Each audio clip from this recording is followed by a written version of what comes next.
Yes, we are live on a Thursday. It does feel like Friday. I don't know why it feels like Friday. Is that okay? What, that it feels like Friday?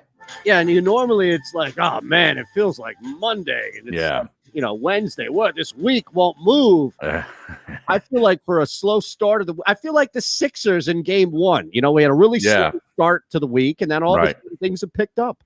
Things have picked up, and, we still have to wait another day now for a game, though, which kind of stinks. For our game, correct. Yeah, for our game.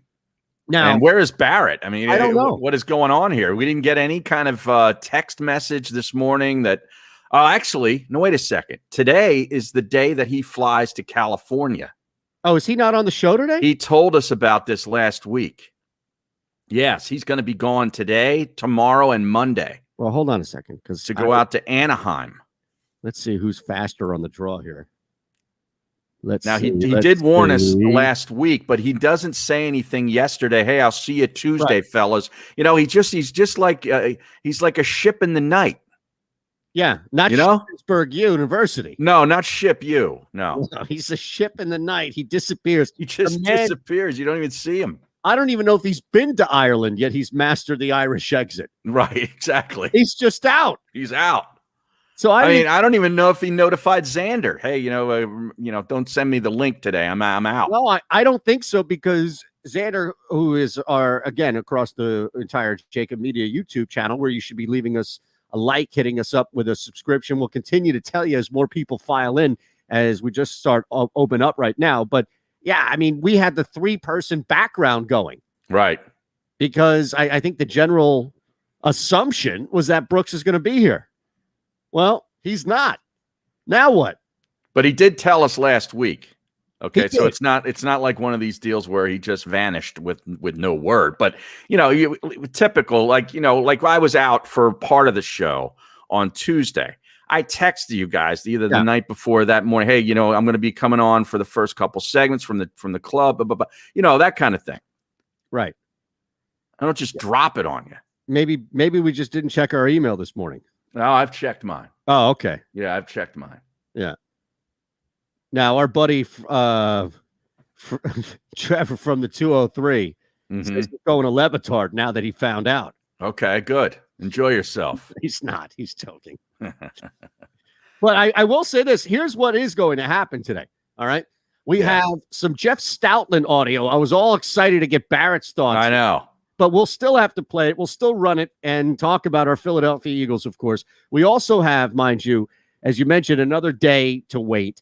But there was some interesting audio that popped from last night's Nuggets, and it was just another debacle for Denver. Nuggets, Suns. Suns, yes. Jeez. My guy Chris Paul right here. He was instrumental last night. How about the game he had? No turnovers. No. And 15 dimes. 15 assists, yes. I mean, that is insane right there. But yes, that was a very fun game to watch until it just blew open. But real quick, that was one of the times where I didn't mind watching the blowout. I don't know about you, but I didn't mind. Maybe it's because there was nothing else on. Well, it's fun watching teams that can actually execute offense and make shots. Isn't that amazing? Yeah. They just, they execute their offense. They get a lot of assists, for made baskets, and they hit threes at a clip of almost 48% last night. That's fun to watch. That's insane too. Right. I mean, to be able, you can't do anything about that. No. And Denver, again, we were talking about it at some point. They are going to really miss Jamal Murray. And look, Campazzo's having a great year. He's an old rookie. I get it. And they do have other elements they can go to. But that team outside of Jokic had nothing. No. And their coach knew it. Their coach blasted them. That's great. Yeah, we're going to hear that too. Yeah. And then also Pete Alonso. Now, that's not the only baseball thing that happened last night. Luke Williams was introduced to the city of Philadelphia, Harry. Oh boy. A new hero. Yes. Yeah. Hey, after game 2 and 1 and what's seen in the Sixers series, we need a hero. Yeah. Are you going full Mariah Carey? We don't need another hero? No, he's going to have a fan section by tonight's game, I'm sure. He's already a hit on Crossing Broad, the website. And, he hits the big home run, and he'll probably be hitting 203 within 2 weeks. Oh, this is going to be a guy who, Luke Williams, we hardly knew. Luke. Are they going, Luke? Are they going? Oh yeah, I'm sure they are. Oh man. Oh man. Cool hand Luke. Cool. I love it. You know, there's going to be guys who are going to be dressed up like Clint Eastwood in Cool Hand Luke, and he wasn't in Cool Hand Luke. No. Oh man. No, it was Paul Newman. Might as well be. All right. You're going to have people. That's probably a testament to what's going to happen now anyway, is you're going to have people misinterpret it and then dress up like Clint Eastwood in The Good, Bad, and the Ugly. Right. And they got the wrong movie. Right. Yeah. They'll be whistling out there. Right. Instead of people are like, what are you talking about? Didn't you hear Shander get corrected by Mays? He wasn't in that movie. You wouldn't know Paul Newman if it fell on you. Oh, my goodness. Did make a nice salad dressing, though. Paul Newman. Oh my, yes, good stuff, man. Did anybody pivot? Maybe George Foreman from sports to food, but did anybody pivot from something else to food better than Newman? Nobody. No, nobody. And you, my friend, are caught in the middle. The middle. Good, the bad, and the ugly. Presented by Rocket Mortgage. Home loans that fit your life. Rocket can. Live from the O'Reilly Auto Parts Studios. Here's Eytan Shander, Barrett Brooks, and Harry Mays. All right, we are live, and there's no Barrett Brooks. Now, the show tweet is out. I didn't tell anybody no Barrett in case there are people that come here for Barrett. I figured it's better for us to live disappoint people and try and keep them as opposed to give them the preemptive out of no Barrett Brooks today. Well, I'd like to know if there are people that come here for Barrett Brooks and Barrett Brooks alone. I'm sure there are, Harry. Yeah? You know, be careful what you ask for. All right.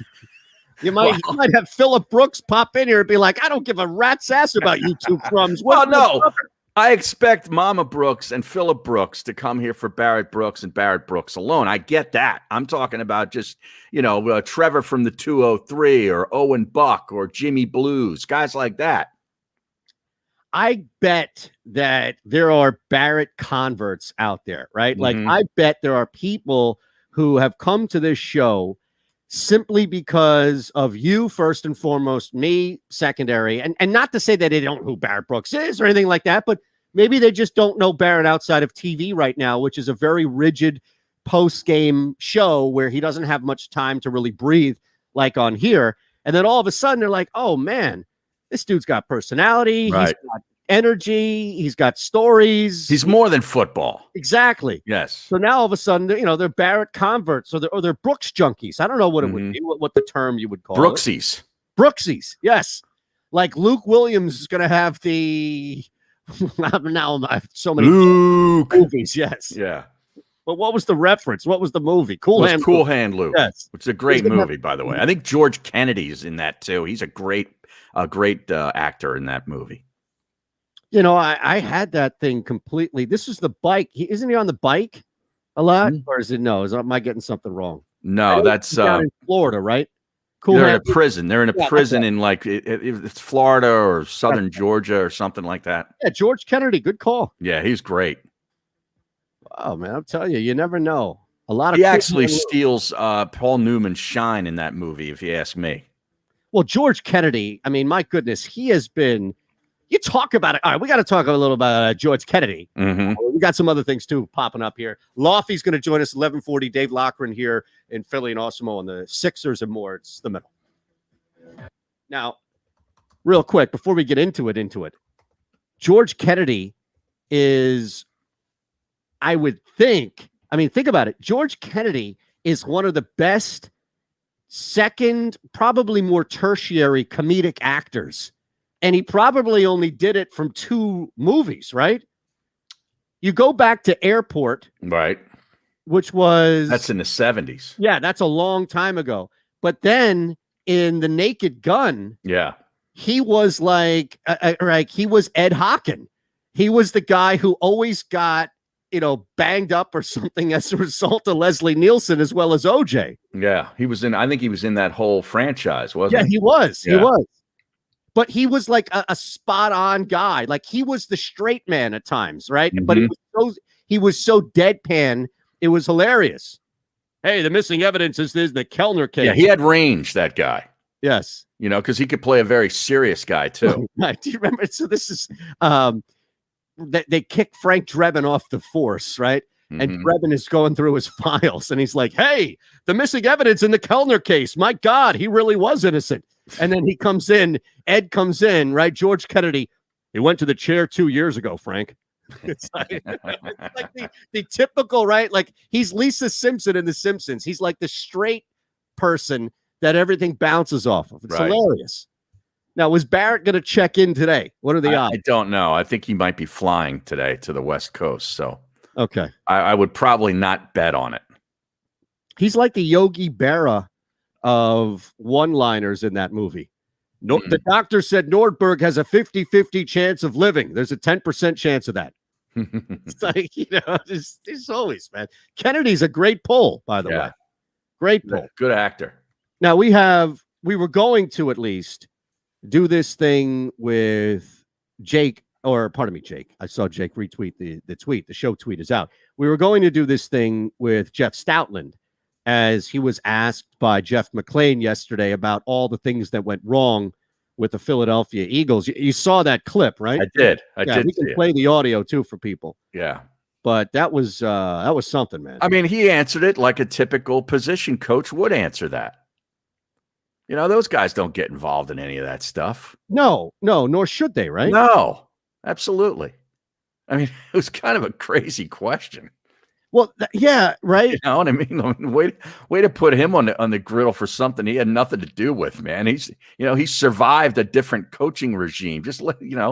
He's worried about, trying to get Jordan Mailata and Andre Dillard up to snuff. That's all he cares about. That's really, I think, all he cares about. Yeah. Right? Yeah. Jeez. I like the way he answered it, to be honest with you. Yeah, we'll hear it coming up. Yeah.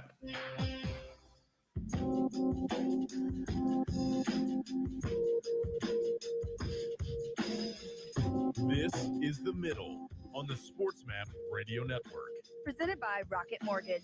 Live from the O'Reilly Auto Parts Studios. Here's Eytan Shander, Barrett Brooks, and Harry Mays. All right, Harry, we promised this audio. Let's deliver. This is Jeff Stoutland, the Eagles offensive line coach. And again, it just seems like maybe we're stuck in our own bubble, but I doubt it. You and I and Barrett and people we bring on that are not specific to Philadelphia, especially in the NFL, have always made mention about how weird the optics are with this team, how dysfunctional things appear at times, or just how odd the relationship is between the media and the team, and then the fans kind of in the backdrop. So the Eagles offensive lineman, just a little bit of setting here. The Eagles offensive line coach, Jeff Stoutland, has been here he was here through Chip too, right? I'm not sure if he was a Chip guy or not, but he was definitely here throughout Doug and now Sirianni. Okay. So what looks like he was at Alabama. I know that. Yes. And Miami, right? No, he's been here since 2013, Harry. Okay, so then it was Chip. Yeah. Now that's Chip's first year. Correct. 2018, after they win the Super Bowl, right? Mm-hmm. That's when he gets bumped up to the run game coordinator and offensive line coach. Okay. But from 2013, he's been here end of Andy Reid through Chip Kelly, starting with Chip. If it's 2013, that was when he came here. Yep. And where was he prior to that? Alabama? He was the O-line coach at Alabama after not working out as the interim for Miami, working at Miami for 3 years before that as the offensive line coach. Okay. So just wasn't meant to happen. It's from Fort Richmond, by the way, Staten Island. Wow. So, I mean, he's worked with Saban, and Alabama has put a litany of offensive linemen into the league. Well, this is the thing. If there's one consistent factor across the board, the offensive line has not been a problem. No. They've been injured, but they haven't been a problem. But then to his credit, these guys like HPV and guys that have had to come in there and fill in for injured guys have played relatively well. I mean, he's a good coach.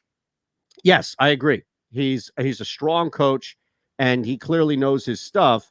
Otherwise, we really wouldn't be here in the first place, right? Right. I mean, that's been sort of, credit Andy Reid too, because he was the guy who really got it going. That's sort of been the anchor of this franchise, is a good, solid offensive line, a consistent, plays consistently well. Yeah, correct. It's really been part of the identity of the team. So looking at the question, I'm going to pull it up here for you. I believe John Clark had it, right? He always has everything. So Yeah, he's got everything. but I can't see it on his.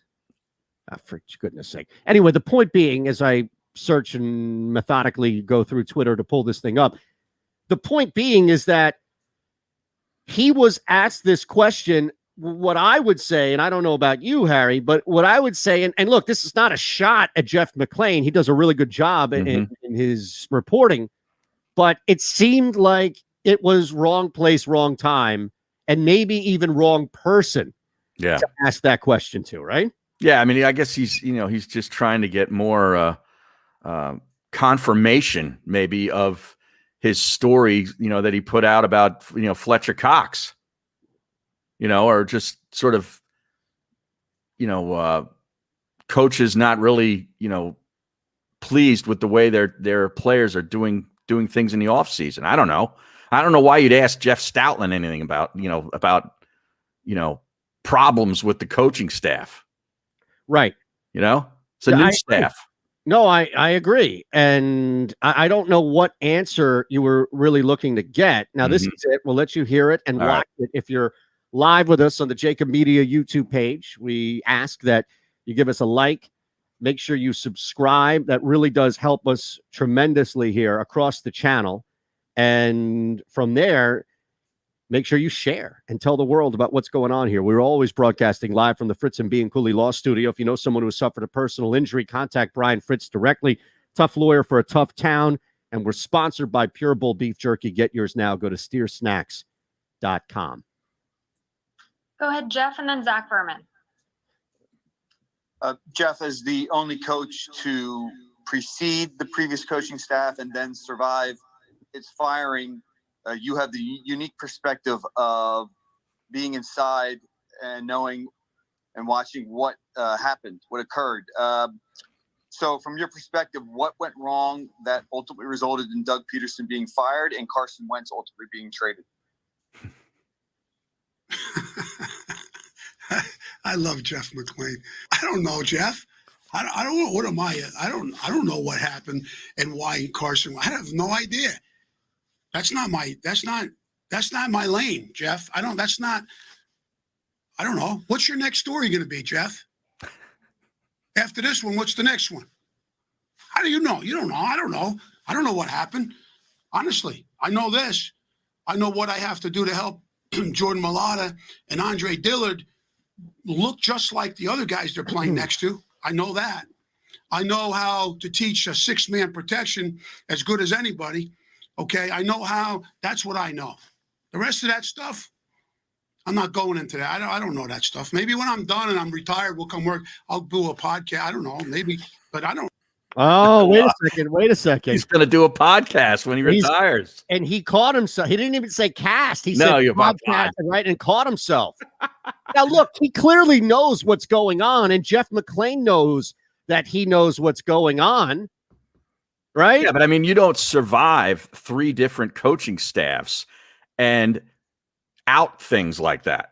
That's how you keep your job. Not only are you good at your job, but you also play the political role and don't, throw people under the bus, whether they're no longer here or not. That's how you survive.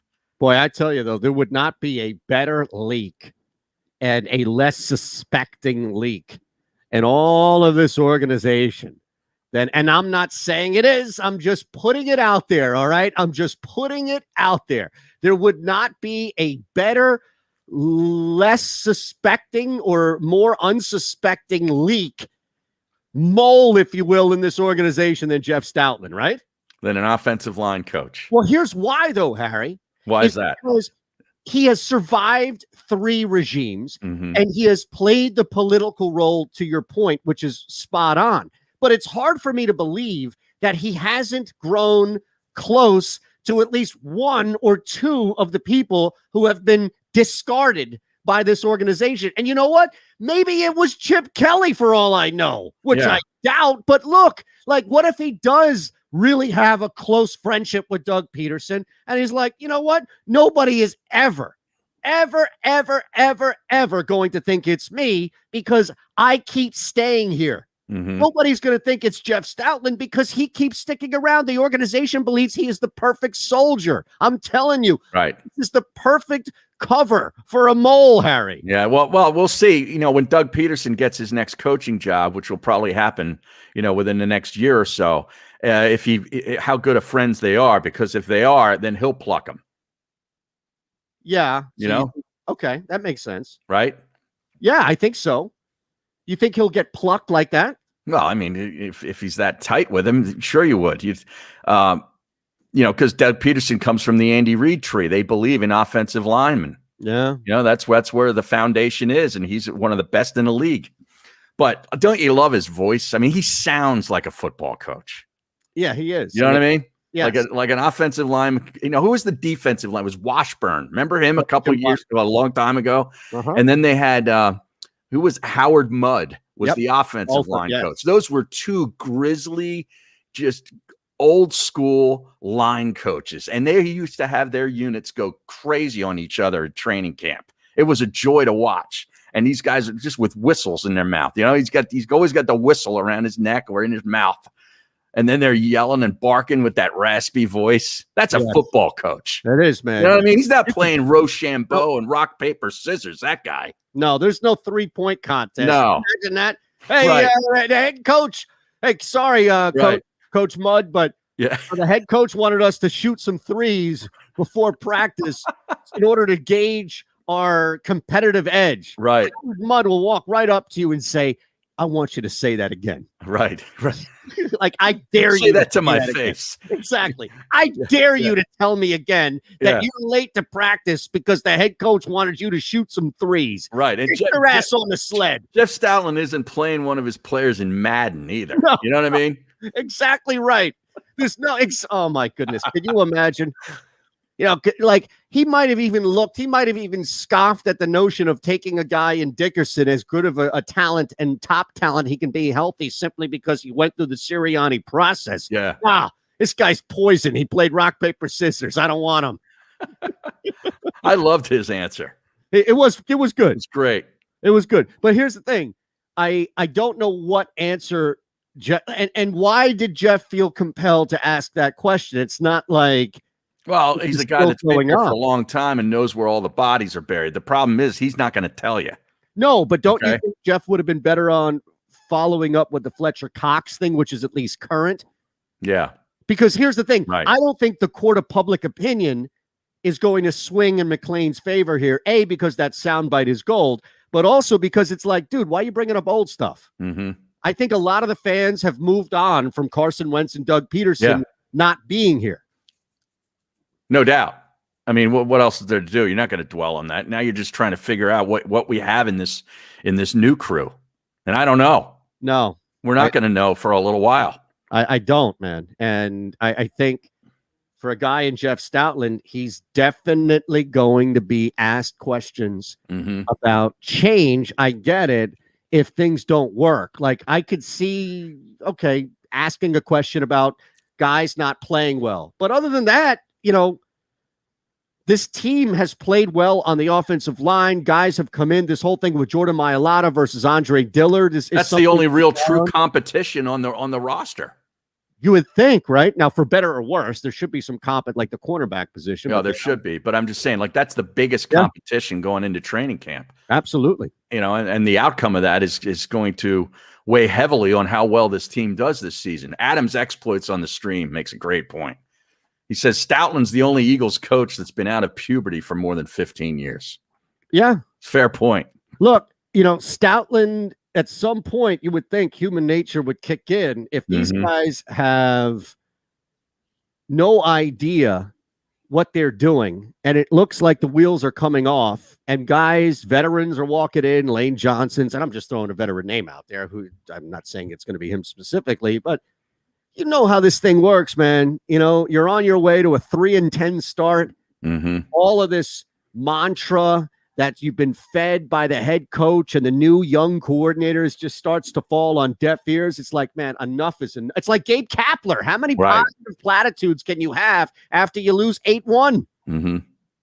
It's brutal. You think Stoutland at some point creeps in and then, you know, again, we see a report coming out week 7, week 10 about guys aren't feeding into Sirianni's stuff. Uh-oh. Come back to this day, Harry. Okay. Come back to it. Well, I'm not saying that's going to happen. I hope it doesn't happen. But, anytime you bring in somebody new and somebody young with their first real opportunity, that's always got to be a concern. Yes. Now, speaking of concern, real quick, we're going to break around and continue to chat. Dave Lochran, Lofty, is going to join us from Awesome Philly here and talk about our Sixers and beyond in the NBA. But I'm just curious, did you see Michael Porter Jr. last night? Yes. This was difficult, uncomfortable, and if you had any money attached to him from a fantasy or bet standpoint, really gut-wrenching to watch. Like, I wanted to attack the guy and slash and cut and thrash him on Twitter, but a lot of me, like 95% of me, said, screw my money. This guy is in visible pain right now. Did you see how tight he was? Yeah, hard to watch. Now, I bring this up because... Did you have money on him? Well, look, I mean, it was the difference of being like top 10 in a tournament and finishing where I did. I still was over on plus money, but I would have much rather won quadruple digits than just my triple digit money back. But anyway, the point being is this was the best tweet that I saw last night, Harry, describing what Michael Porter Jr. was going through. Did you see this? Do it. Mike, were you really sick this week? What was the problem? I broke my back. What do you mean by that? My back is broken. What, a vertebrae or what portion? Spinal. Now, come on, man. You got to love Tyson. That's one of the top 3 of all time. Anytime you can pull a post-round clip from Tyson, it's worth playing again. How about Jim Gray seriously following up with what part of Tyson's back could possibly be broken a week before a professional fight? Unbelievable. Tremendous. All Yeah, right, 3 of 13 last night. Awful. And it was just so uncomfortable to watch him out there. Oh, ridiculous. All right, we have a lot happening. Fake news is announced. Just because Barrett's out doesn't mean that's not going to happen. Live, Lofty at 11:40. I keep putting the bat signal out for Jake Asman. He keeps trashing me, and I keep asking him to come on this program, and he keeps ducking. Wait, he trashed you again today? I'm sure. I got word from Ron Culver that there was something fishy going on, something a little smelly going on there. All right, we're back in 3. It's the middle. Philly, all here in Philadelphia. If you missed any of today's show on the JAKIB Media channel, listen to the podcast on your way home. Available on YouTube, Apple, and Spotify. The savoring taste of a good bag of beef jerky is so enjoyable at any time of the day, as long as you can find it. Here's what we suggest. Pure Bull Beef Jerky is our answer, and soon it will be yours. Locally produced in the Philadelphia region, this high-quality, healthy protein snack is easy to secure. Go to steersnacks.com, and you'll see hot garlic, tropical heat, Pure Bull dry rub, and our favorite, Huck and Fod. What's that? Huck and Fod. Go now to steersnacks.com. In the Wildwoods, our free beaches are spacious and welcoming with plenty of room to spread out. Your seat will be waiting for you when you're ready to visit. The Wildwoods, creating cherished family memories for generations. Attention women of South Jersey and the Delaware Valley. Sign up right now with Our Lady NRA instructor, Nayara Andrzak, who will teach you gun safety as part of this 3-hour safety class, which is being held at Delaware Valley Sports Center in Philadelphia. For information, drop an email to info@DelawareValleySportsCenter.com. That's info@DelawareValleySportsCenter.com. Learn the fundamentals at Delaware Valley Sports Center. You can't miss. Are you looking for a place to track your action, purchase picks, and share your sports betting analysis with the gambling community? Check out Book It Sports, a social media platform with an unparalleled experience catered for the sports betting community. On the Book It Sports app, you can track all your NFL, NBA, and college basketball picks while getting real-time updates and injury reports all in one convenient place. Start building your following today and stand out amongst your friends by downloading the Book It Sports app on the Apple and Google Play stores. Let's cash some tickets and put it on Book It. The International Brotherhood of Electrical Workers, Local Union 98, is a proud sponsor of The Labor Show with J. Doc and Krause every Saturday night from 6 till 8 p.m. IBEW Local 98's highly trained and superbly skilled electricians are the best in the business, setting the highest safety standards in the electrical industry. So when you're planning your next industrial, commercial, or residential project, choose an IBEW Local 98 union contractor. Learn more at IBEW98.org.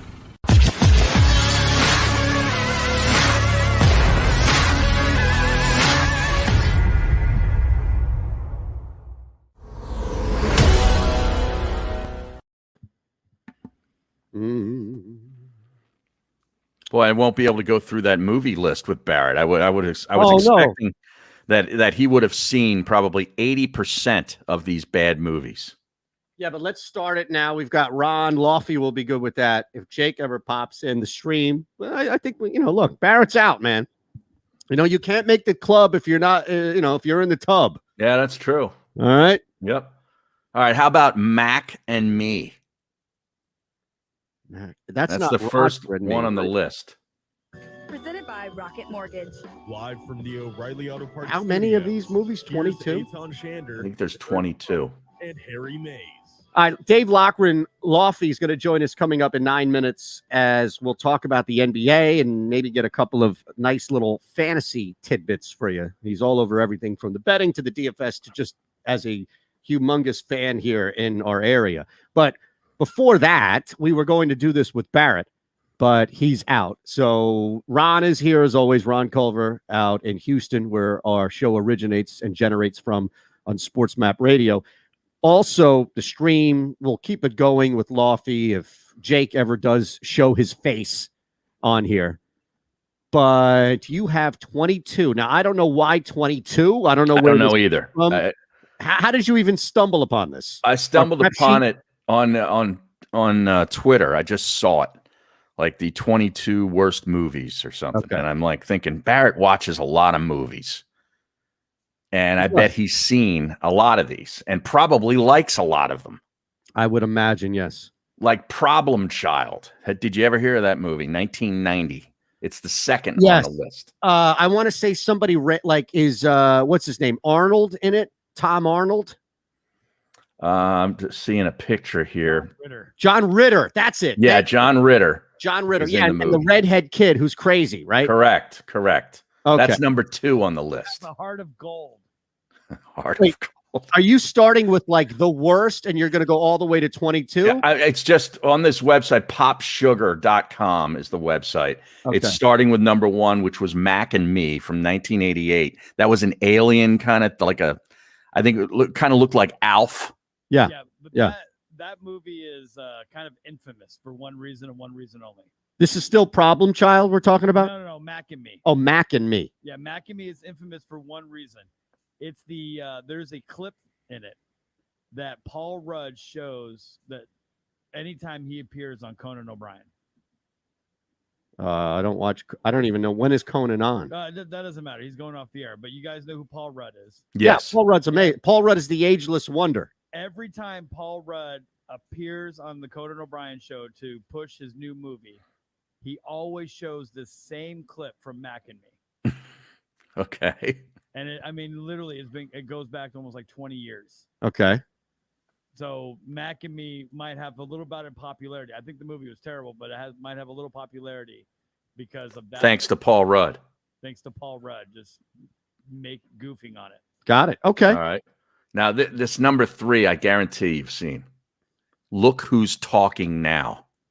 Yeah. Travolta. See, that's the thing. The sequel. The first movie wasn't a bad idea. And if you go back to how wacky and probably blasted out of people's minds they were in the late 80s and the Coke carryover into the early 90s, where I think that was made, right? The first 93, this one was made. Oh yeah, so the one was a little before that. It wasn't a bad idea. Like it's a cool idea, but how dare you make a sequel to that I know. movie? Seriously. Kirstie Alley. It was ridiculous. No, I refuse. I refuse. Now that does belong on this list. The other two I didn't see. Right. But No, I've never heard of this one. Ballistic, X versus Sever in 2002. You know this movie. I didn't watch it, but isn't this Antonio Banderas?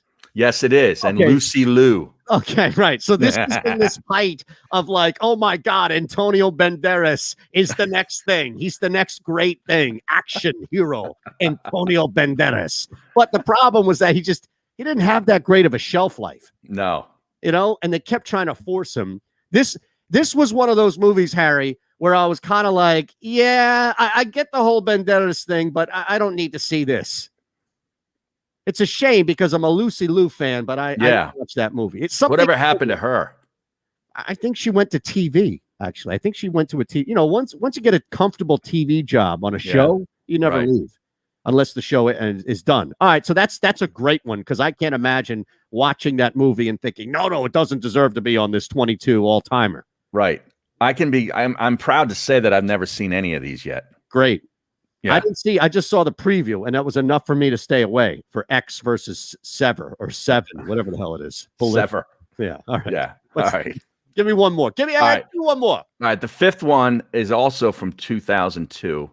The great Jean-Claude Van Damme, Derailed. Used to be our name of our podcast. It has been, yes. Yes. Never saw it, and I imagine that's probably past the prime of Jean-Claude. Like, wasn't his prime in the early 90s? Like late 80s, early 90s, right? Yeah, blood sports. Yeah. Like kickboxer. But aren't all Jean-Claude Van Damme movies the same? Like, if you've seen one, you've seen them all. Yeah, I mean, now and again, you get to see a love scene where Rosanna Arquette maybe takes her shirt off or something in a movie. So it's always worth it to see who the love interest is, because there's going to be some sort of love, like soft core sex scene with Van Damme in it. That's just how it is. Sign me up for that, right? Well, it depends on who he's having sex with, Harry. My God, that's a big factor, right? Yes, it's a pretty big factor. All right, Lofty next. It's the middle. Stay tuned. We're not going anywhere on the stream. I'm just saying. That's all. Now, should we play this? What do you want to play? Mike Malone before we hit Lofty, or? Yeah. All right. I saw one team that wanted to be here and play with a purpose and urgency, and one team that did not want to be here and play with no urgency. And that's why we got our ass kicked. Wow, I love that. And what could you say? I know. How can you disagree with that? Evidently, Jokic didn't like it. Look, they had Jokic disagreed. Harry, I put the tweet out below the 6 minute or right around the 6 minute mark in the third quarter. They had 48 points. I've seen Virginia basketball games more entertaining than that.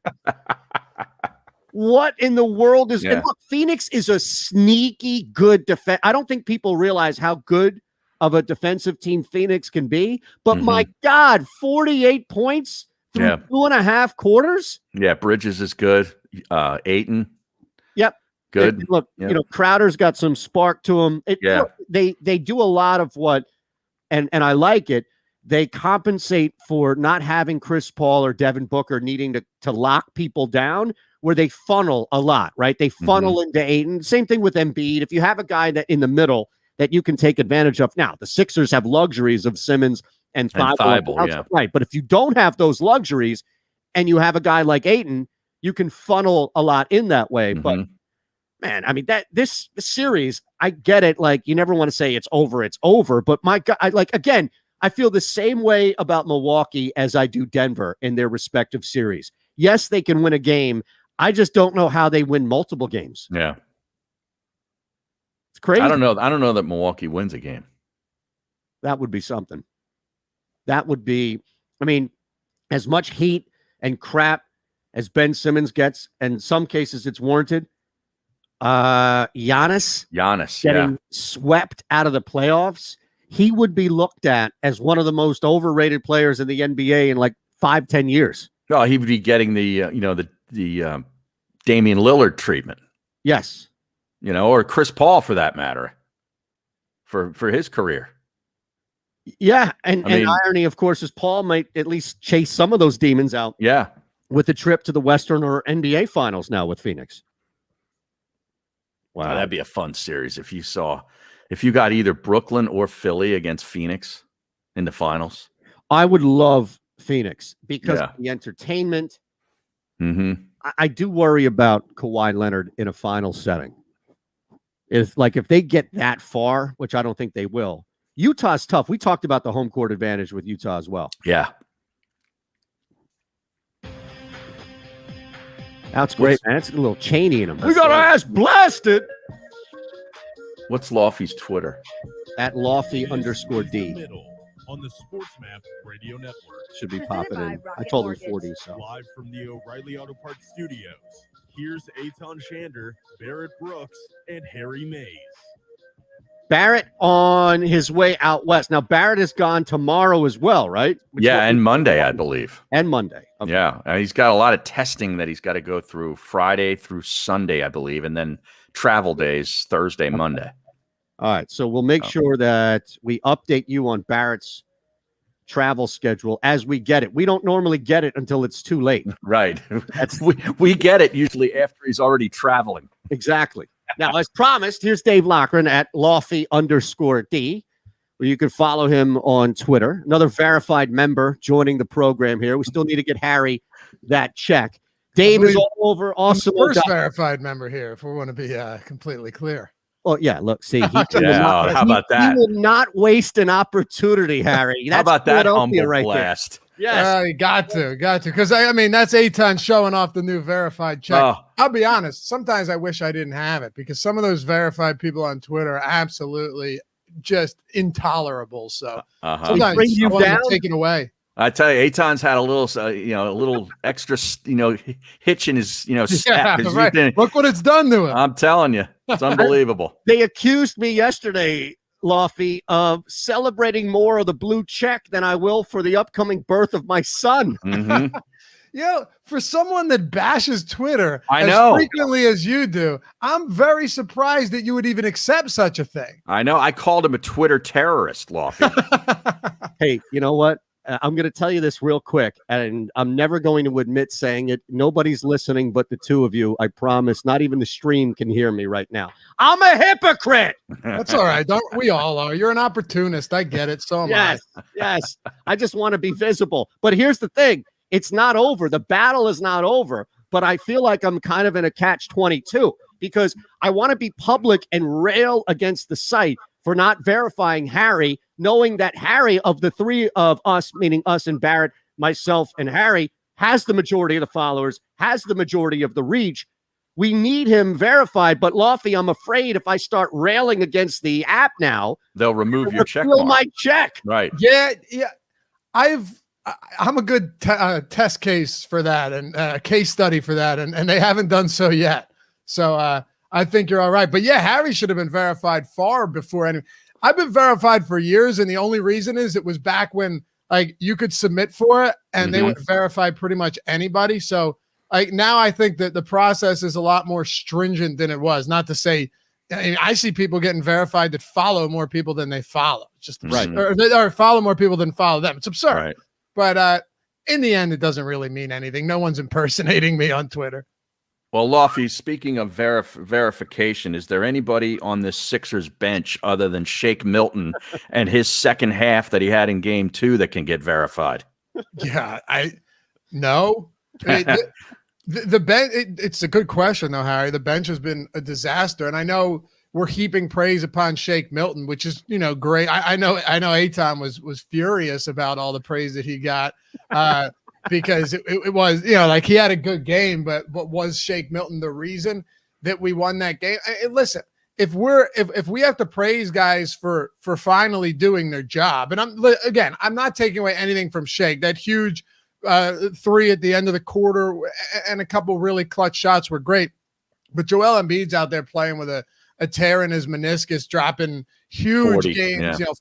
40 plus points. Tobias Harris was wildly accurate to kick off that game, put us in a really good spot. And we can't ignore the fact that for 2 straight games now, we either had a lead or were right in the thick of things before the bench came in at the end of the first and to start the second quarter and just coughed up massive deficits. I think our bench had 0 points at the end of the first half. 32-0 they got outscored in that half. Right. By the other bench. Exactly. Yeah. The Hawks bench finished with like 50-some points. So, yeah, okay, Shake Milton had a solid game, but where is everyone else? Well, George Hill was supposed to be a veteran presence that you could bring in to get to at least inject a little bit of offense, and playmaking into this team. Tyrese Maxey, I don't even hold it against Maxey. The kid's a rookie. He had some big games in the first round. But, yeah, Shake should have been doing this all along is the thing, and I'm glad that he stepped up. I really am. It's great to see that he's putting up some numbers in a must-win game to split this home court. But we need more. Furkan Korkmaz airballed every single shot he took in game 2.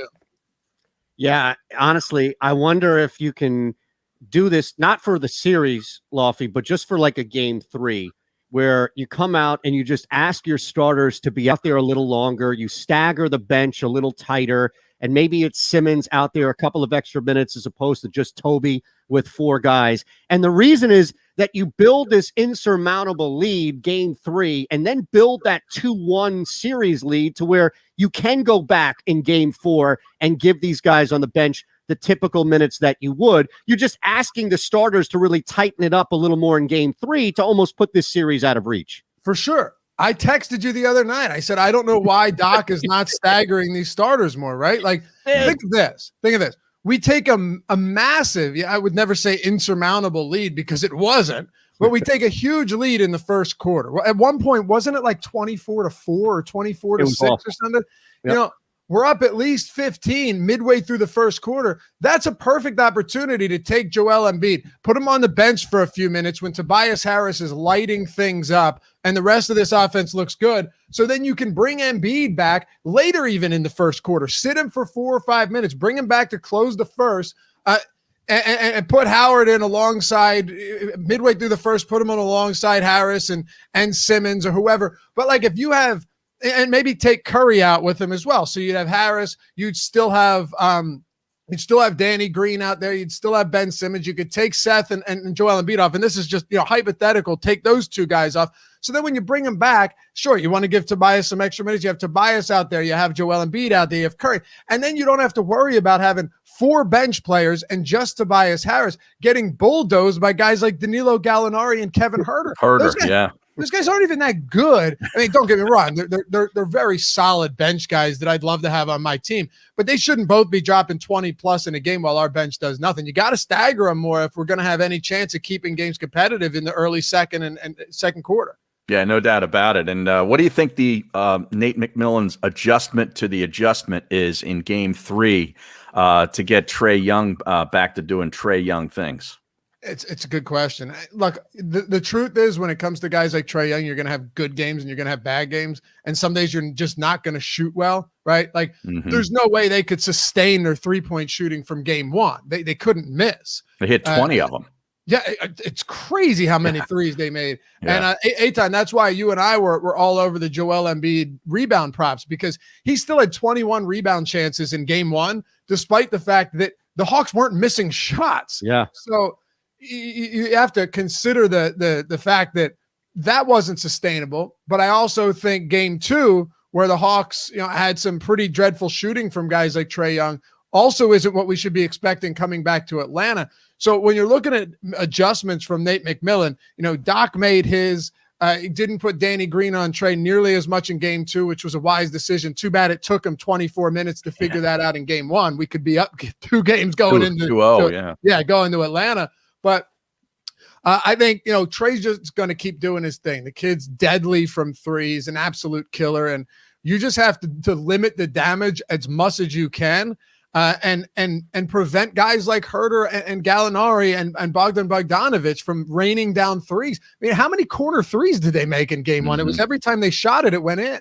You know what's crazy is, and this is, I think, the difference of a team that can live on the 3 and not live and die on the 3. And I mean that is, I thought, just looking at it, the optics, especially Lofty, as you just laid it out, I went back just to double check because I knew it was a little bit lower of a number than I thought it was. They only shot 41% from 3 in game 1. They just happened, and this is the issue that Lofty's talking about. They got 47 looks. Right. Yeah. And a lot of those were not contested. How many turnovers did we have? Oh, the Sixers? The Sixers had 19 in game 1, 7 in game 2. Which led to points, of course, as well. But that's the thing. Like, as good as the Hawks were in game 1, knocking down threes and taking advantage of opportunity, they still missed a lot. And that's what I'm waiting for, is kind of this second foot to kind of drop, where all of a sudden, if it's Bogey, if it's Danilo, if it's Herter, a guy you can't afford for those ancillary guys to get cold on a night when Trae Young is being limited to 21 points. Yeah. No, absolutely. Did you say the Hawks only shot 41 from 3? Yes, they were 20 of 47 from 3 in game 1. Isn't that ridiculous? I swear they were 55% going into the fourth quarter, and then we just locked them down. Yeah. Yes. That's crazy. What a tale of two halves, though. Really, 2 quarters. Quarter 1 was fine for the Sixers. The third quarter was fine. The fourth quarter, we made Atlanta look like a G League team, right? Like, trapped them inbounding the ball. They had no idea where to go with it. Credit, I think it was Herter for getting that inbound pass out to center court. I mean, that's just an incredible pass. It was. It was beautiful. But the second quarter, the bench unit is where we went completely off. So look, I'm with you. If they're shooting 41% from 3, but when you have that many turnovers, that's why I mentioned the turnovers like the Sixers did. Sure, it leads to points, but it leads to far more opportunities for the Hawks. And as a team like the Sixers, God, I feel like I've been talking about turnovers for over a decade with this team. And the Brett Brown coach Sixers, it didn't matter. You could have flipped the rotation, or you could have flipped the roster completely, and they're still one of the worst teams in terms of turnovers every year. It felt like we improved upon that a little bit. We've been better this year. We were better in game 2. But that's what it comes down to. Atlanta, for the most part, is a younger team. You have to make them play like that. And I know that sounds cliche, but the way we play in the Sixers were the second best first quarter team according to net rating in the league this season, behind the Nuggets, and they were the best fourth quarter team with the best net rating in the league in the fourth quarter. It's so strange that we play as well as we do in the fourth quarter sometimes, just locking teams down, coming back from a deficit, or holding down the lead and playing the best defense in the league. But you don't see that in earlier stages of the game, and sometimes we dig ourselves a big enough hole that you can't get out of. What about Bucks Nets? Do you think the Bucks get a game in this series? It's crazy how bad they've been in the half court. I mean, Yeah. Like, you have a team built where you have arguably the best scorer in the league in terms of just being able to get buckets whenever he wants in Giannis Antetokounmpo. I mean, this guy can take 3 strides from behind his own basket, and he's in the paint. You can't stop him. You can't slow him down. They've done a decent enough job of limiting him, and he was 2 for 7 from the free throw line. Mind you, they only had 7 free throws in game 2 until the final minute of that game. And all 7 free throws were from Giannis. And you could say, oh, well, Brooklyn only had 7 too. Yeah, because they didn't miss any shots. You don't get free throws when every shot you take is going in. So Chris Middleton has to stop being terrible, number one. Like, Chris Middleton has been really brutally. Yeah. What'd you say? Back to text. You have been crushing Chris Middleton. Because this happened last year too. I know against Miami, he pulled it together once Giannis went down, but in round 1, he was bad in the beginning. Go look at his true shooting, 51% true shooting in the first, or in the playoffs last year. Chris Middleton has to be better. Drew Holiday has to be better. And this is the type of team that if you're only scoring in transition, it's really difficult to do that when Brooklyn's not missing any of their shots. So when you're setting up in the half court and Middleton can't make a shot and he's throwing the ball to the other team, and Drew Holiday doesn't look, Drew Holiday's a huge upgrade from Eric Bledsoe, but it's not showing. I got Bucks first quarter today because I think they come out at home and make a statement. And I think they still have the weaponry. They still have the offense to get it done. And let's not forget, Brooklyn's not a good defense. Okay. They should not be a good defense. They don't have good interior defense at all. But here we are. And I think the Brooklyn Nets are just, this is without James Harden too. Like, what's going on? I never saw that coming. I thought they could lose in game 2, but I never saw them getting smoked like they did. Give us a couple of seconds here. We're going to break real quick on the network. And just wanted to bring this up, Harry. As you heard, I didn't even need to mine Lofty for a first quarter bet. He just provided it. All right. Like mines, as they say. Right. Yeah. So real quick, we'll take a quick break on the network. Staying here live with Lofty on the JAKIB Media YouTube page. It's the middle. Now, normally this is where I would mine our guest, like Dave, in this case, for some betting advice or for some DFS advice, as Lofty straddles that line perfectly. But as a new father, congratulations, of course. Thanks, bro. Oh, congratulations. I need to start mining you for some dad advice. Bro. Oh, yeah. I refuse to give, this isn't unsolicited, but I refuse to give unsolicited dad advice because nothing pissed me off more than hearing people be like, oh man, it's the greatest thing ever, but my God, it sucks. It's like, all right, which is it? And like, there's always that. If I could give you one piece of advice, if I could give you this, if I could give you this, honestly, it's just don't listen to any of it. And everything's different. I don't know, man. It's all, my experience is going to be a lot different than yours, and yours a lot different than anybody else's. Well, let me ask you this. How much are you deferring to what your wife says on a daily basis? Well, and I don't mean in your marriage. I mean with specifically your child. Quite frankly, as much as I can. The less thinking I have to do, the better. Fair enough. See, that's the best advice you can give me. It's just hey, shut up and listen to your wife. Right. Yeah, and here's the thing. Like, it was scary at first because that was my firstborn. It's scary, but then it just kind of comes naturally. It's like, am I gonna break her? Is this gonna happen? You're checking every however often to make sure they're still alive when they're sleeping, and all of that stuff. But I think that's just natural. So listen, she's been sleeping through the night for probably a month and a half now. Wow, so you're lucky. Got lucky on that front for sure. Now she doesn't nap very long throughout the day, but yeah, I know. Harry, you have kids? No, I do not. No, that's not going to happen. I would have been perfectly fine without it, but I'm happy with it too. It was seriously, it was one of those things where like, if I do, I do. If I don't, I don't. But how old are you now? 3 weeks and a month, or 3 months and a week. That's amazing. Yeah, 3 months. So she's going to be close to 4 full months older than my son when he's born. Yeah, Look at that. It's funny. You think about it. Long run, it's nothing. Like when you're 2 years and then 20 months, it's nothing. But they'll be growing up yelling at the screen, cursing Joel Embiid the third out there, right? All of that stuff. She's awesome. I mean, I love her. I tell you what, we put on that Baby Einstein show, which is like back from '95, and apparently kids still like it. And I was like, let's see what happens if I put on basketball. She's enamored with it. Now, granted, it's just the moving stuff. She was watching True Detective and The Wire with me the other day. So which True Detective though? Only season 1 is the only one I watched. Yeah. It's the best. Three was good. Two was horrible. 3 was good, but season 1, I tweeted this the other day, is the best single season of television I've ever watched. Did you ever watch that epic fight scene I sent you? No, I haven't, but I will. Look at this. Oh, look at this. He's got an Islanders cap on. Here's Eytan Shander. Barrett. Where's Barrett today? Barrett's on the road. He's out west doing a concussion protocol for the league and all. All former players have to go through that. Oh, yeah? Yeah, so he's gone for the next couple of days, today, tomorrow, and Monday. And Jake Asman is on the show before us. So if you two don't know each other, I strongly suggest you do. You're both great individuals, and I think you both have a strong passion for sports and betting and fantasy as well, DFS as well. So I would say that we're all in the same world here. And Jake's a Northeast guy. It's not his fault. He's down in Houston now.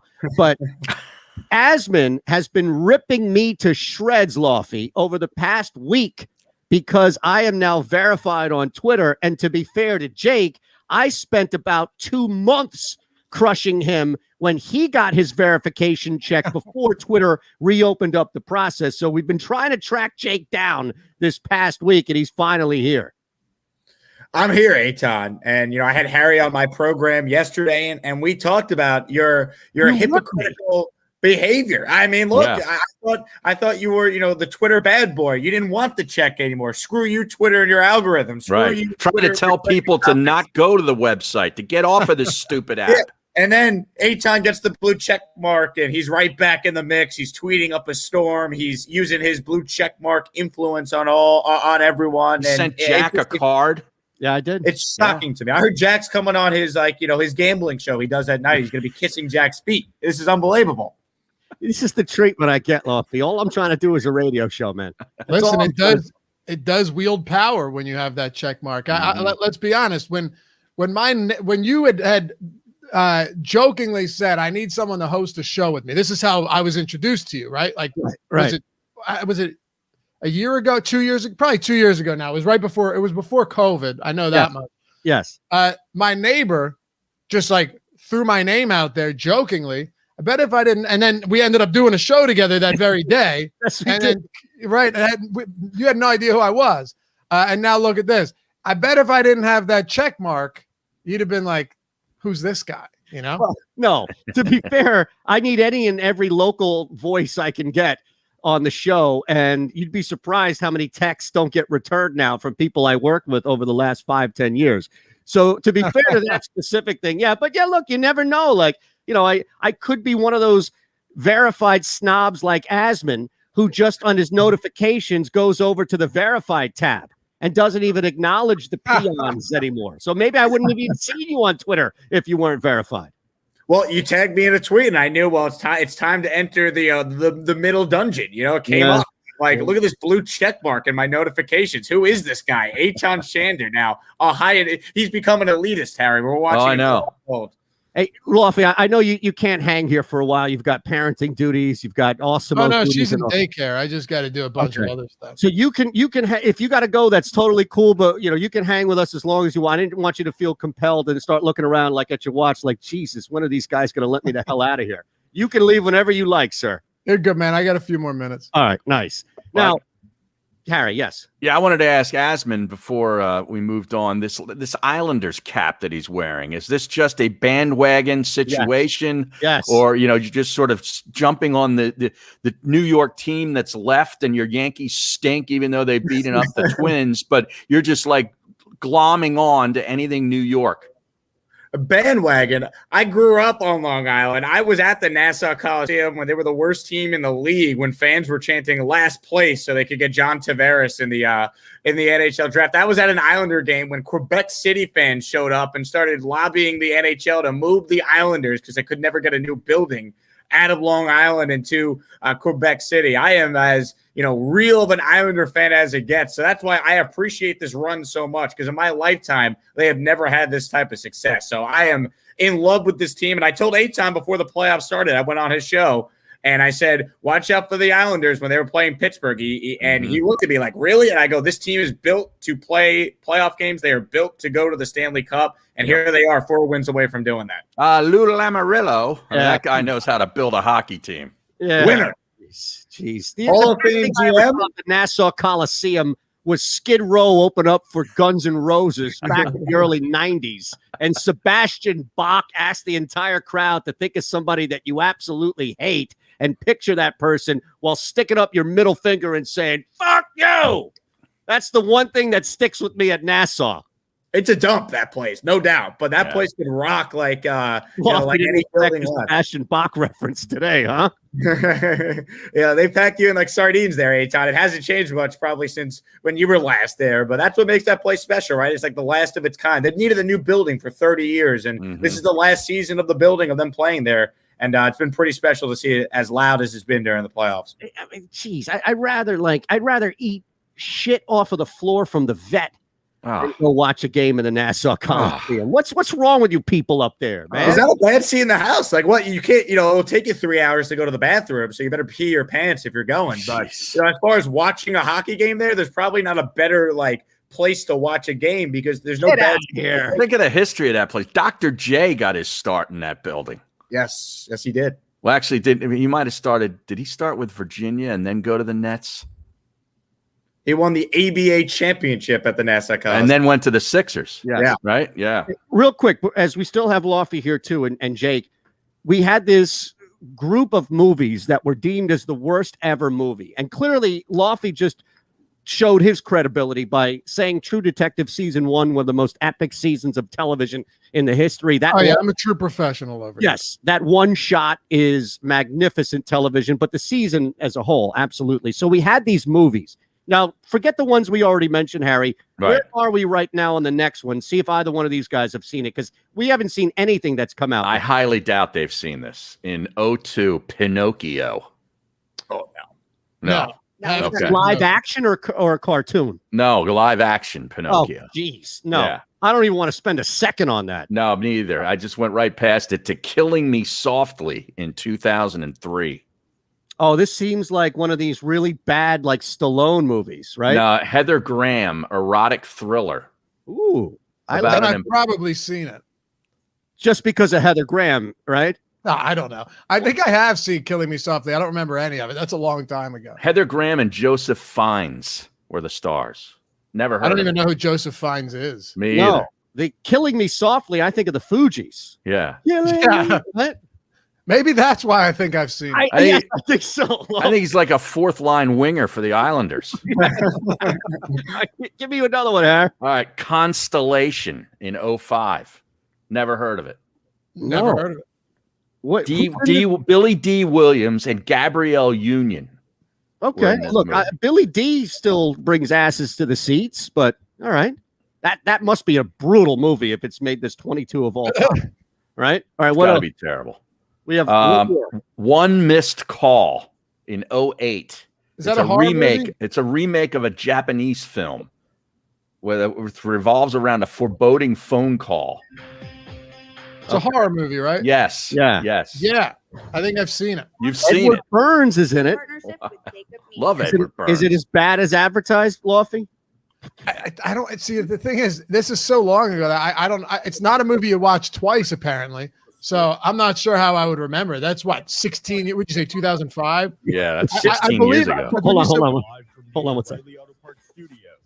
Here's Eytan Shander, Barrett Brooks, and Harry Mays. All right, we've got Dave Lochran at Lofty_D in the house. Jake Asman, as you know from the Jake Asman Show. Harry Mays, myself. This is what happens when Barrett Brooks takes a day off. The show just goes in directions we have no idea. Now, to be fair, when Brooks is here, the show goes in directions we have no idea about. We only have a couple of minutes on this really short, quick opener here before we open up and talk a little more about what's going on in the world. We don't have Lofty for much more as well, as I'm sure Duty's going to call for him. Asman has some beef with Chipotle he has to pick up, and he's not going to be here long as well. So give me a couple more of these movies, because as predicted, at least one of the four of us in Lofty has seen a couple of these brutal movies. I think I've seen one. Yeah.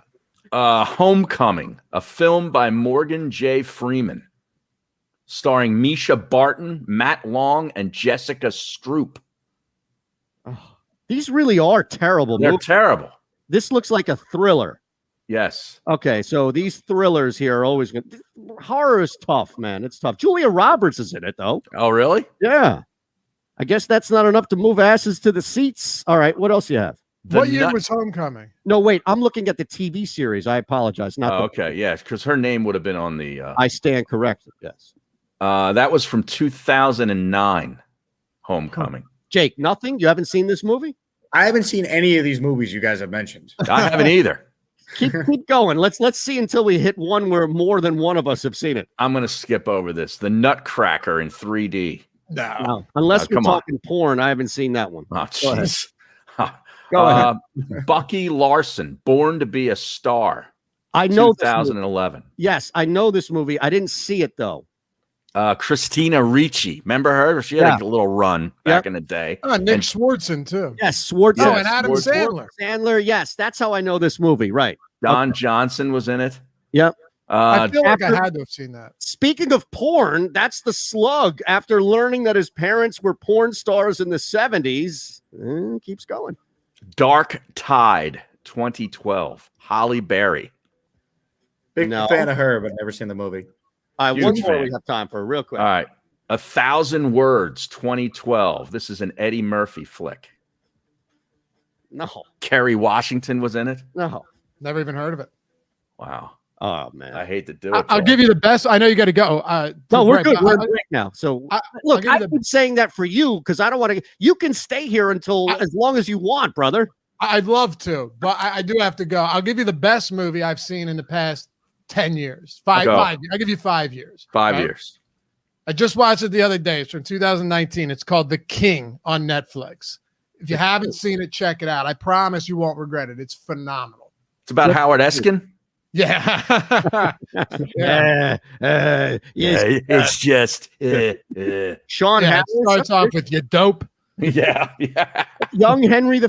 That's what it's about. Yes. Like that's not my style of movie usually, but I promise you, you'll love it. You'll hit me up and be like, I can't believe how good that movie was. All right, that's a strong. Now, do you have anything? Because I know you're watching a lot of TV or rewatching a lot of TV with the baby in the house. Are you a Black Mirror person?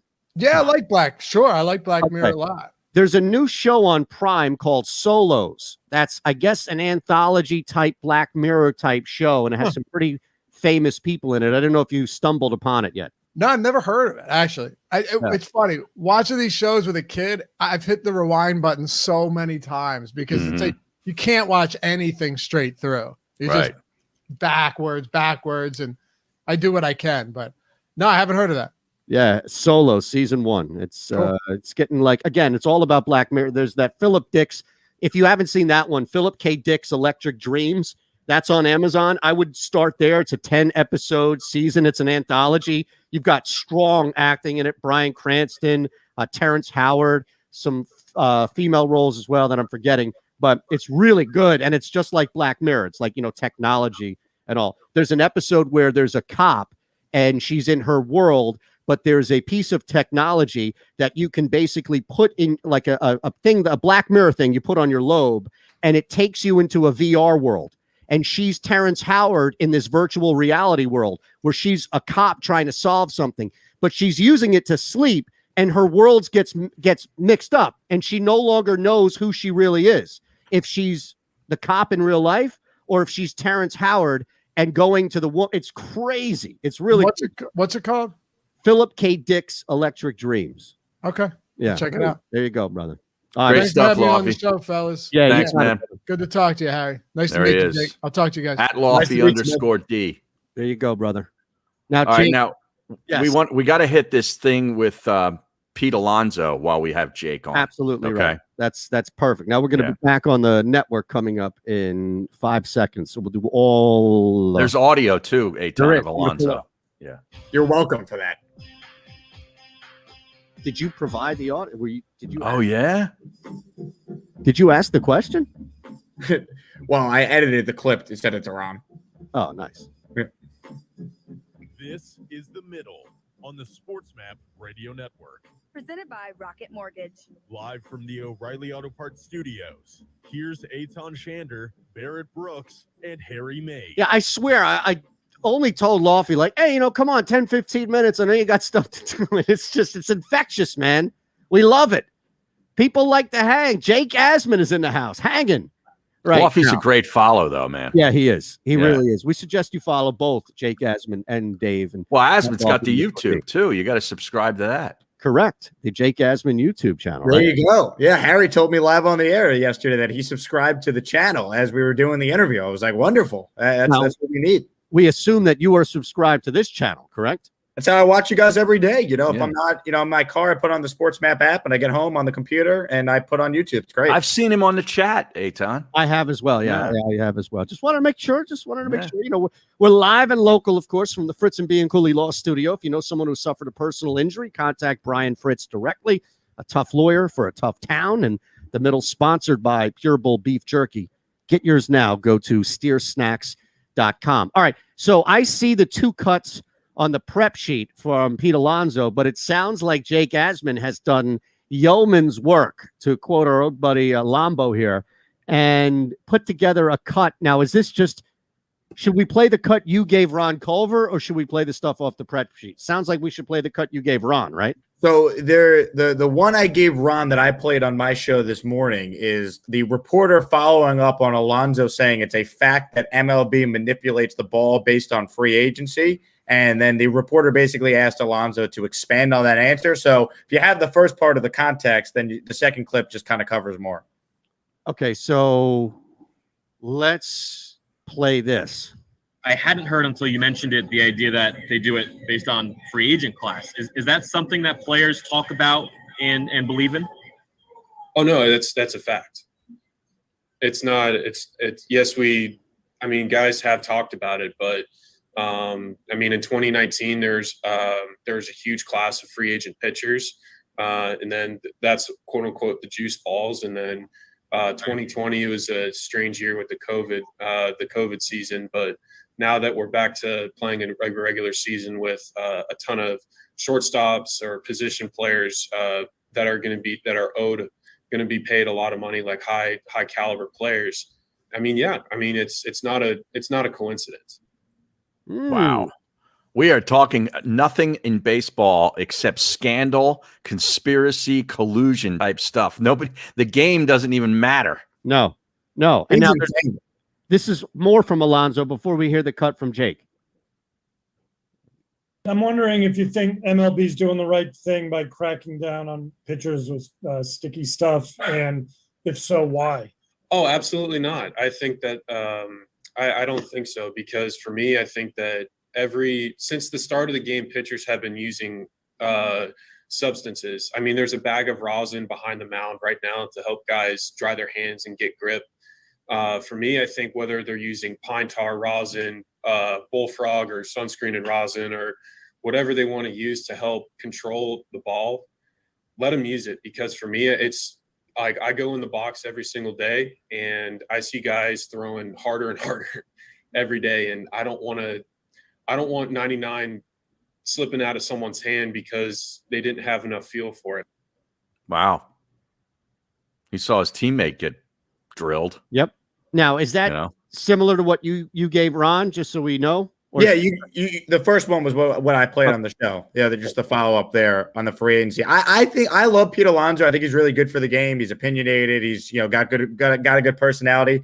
But that is lunacy to think that Major League Baseball is manipulating the ball based on an upcoming free agent class. If he's saying it's a fact, that's his quote, right. Fact, then the union would file a grievance and get millions upon millions of dollars from the owners. If that were to be the case, that is lunacy that he would throw that out there. And then to double down and say it's a fact without any evidence is absolutely insane. Well, and it's not only his opinion, though. He's saying other players believe this too. So this just goes to show you where they are as far as players and owners leading into, contract years. I mean, they're going to be they're going to be not playing baseball.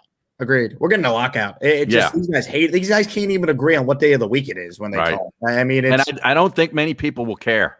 I really don't. No. They've destroyed the sport. I mean, Manfred is the worst commissioner in sports right now. I don't even think it's close. There really is, I think, an understated damage that he has either done directly to the sport or is simply just enabled as the acting boss. Now, look, we always have to take this, right? We know that the commissioner does not run the sport. The owners run the sport. And much like a politician in our country, no matter what side of the aisle they walk down, there are bosses. There are economic bosses to the CEO. If it's the CEO of a company, if it's the CEO of a country, or if it's the CEO of a baseball league, in the case of the commissioner here in Manfred. But that doesn't also absolve him of a bunch of bad or just idiotic or just passive stuff that he's done. What do you look at as far as like the really big damage, Jake, that has been done to the sport as a result of Manfred's tenure so far? I think the biggest thing fans would point to is the Astro scandal, the fact that none of the players were punished, and then just the whole PR handling of that, right? I mean, he calls the World Series trophy a piece of metal. Yeah. Do we really want to take away a championship? The trophy's just a piece of metal. Like, you're the commissioner of the game. It's called the commissioner's trophy. Right. How are you calling the trophy a piece of metal? Just optic-wise, when he talks publicly, it's always a disaster. The substance stuff now with the pitchers. Why are we doing this in the middle of the season? Why does Garrett Cole and Trevor Bauer have to be the face of something that every pitcher, as you just heard Pete Alonso say, is doing to get a grip on the baseball? Why are we detonating the baseballs after you juice the baseballs? Like, why can't we just have a universal baseball? It's just the over-reliance on teams going with analytics is just like, stylistically, watching games has never been more boring. Like, there's no action. The approach that hitters take stink. And no balls in play. It's awful. Like, it's just, and that's not all Manfred. That's these teams, using analytics and only relying on that and rewarding guys that hit home runs and strike out 200 times because they don't seem to care. Right. But man, like if I wasn't so invested in a baseball team, I wouldn't watch if I was a casual fan. It's not a watchable product right now. It stinks. Or you are invested in a team, but that team hasn't been good in several years, like our team. Like I'm so out on. If the Phillies were playing like the San Diego Padres and had a roster like that and pitcher, I'd probably be in and be watching some baseball games. Also, Alonso in that cut where he's saying, "Oh, 2019, you had all these great hitters coming up, or you had all these great pitchers." So we juiced the ball. Garrett Cole got the highest contract a pitcher has ever received that offseason. So the juiced balls didn't affect the Yankees from giving him $325 million. That makes no sense. What he's saying. Yeah, I look around now, and that's probably the biggest non-scandal story in baseball, right? Is the expectations of what the Yankees should be to what they have been this year. Now, look, you've got Shohei Ohtani and what he's been able to do individually on the mound and at the plate. There are some cool storylines in the sport that maybe aren't making it to the top across the board. But as you know, the popularity of the Yankees is second to none, even with a LeBron on the Lakers, although they're probably the same fan base. But to the people like yourself who are actual Yankees fans, this has to be the biggest story in baseball. Yeah, from an on-field standpoint, the Yankees have not been good. Like they're lucky. They're the only reason why they're not 10 games under 500 right now, guys, is because their pitching staff has been really good. Their bullpen's probably the best in the sport. That's been elite all year. But they can't hit. Other than Aaron Judge, go look at the batting averages of the Yankee players and their inability to hit with men on base and their inability to really just even put the ball in play. It's unbelievable how bad they've been. They're lucky that the American League is not like loaded, that they'll be in the mix for at least a wild card, you'd think, all year. They've beaten up on the Twins the last They year. always beat the Twins. Exactly. They beat some good teams, and then we could talk about the Yankees again. They're a flawed roster. I don't think it's all Aaron Boone's fault and then firing the manager fixes things. I just think they're a flawed team that's very streaky, and I think that's kind of what they are. I don't know if there's like this trade deadline move they'll make that will fix the team. They are a very flawed, right-handed only hitting roster. And if guys on their team don't produce to the back of their baseball cards, they're probably going to finish behind Boston and Tampa. That's just the reality.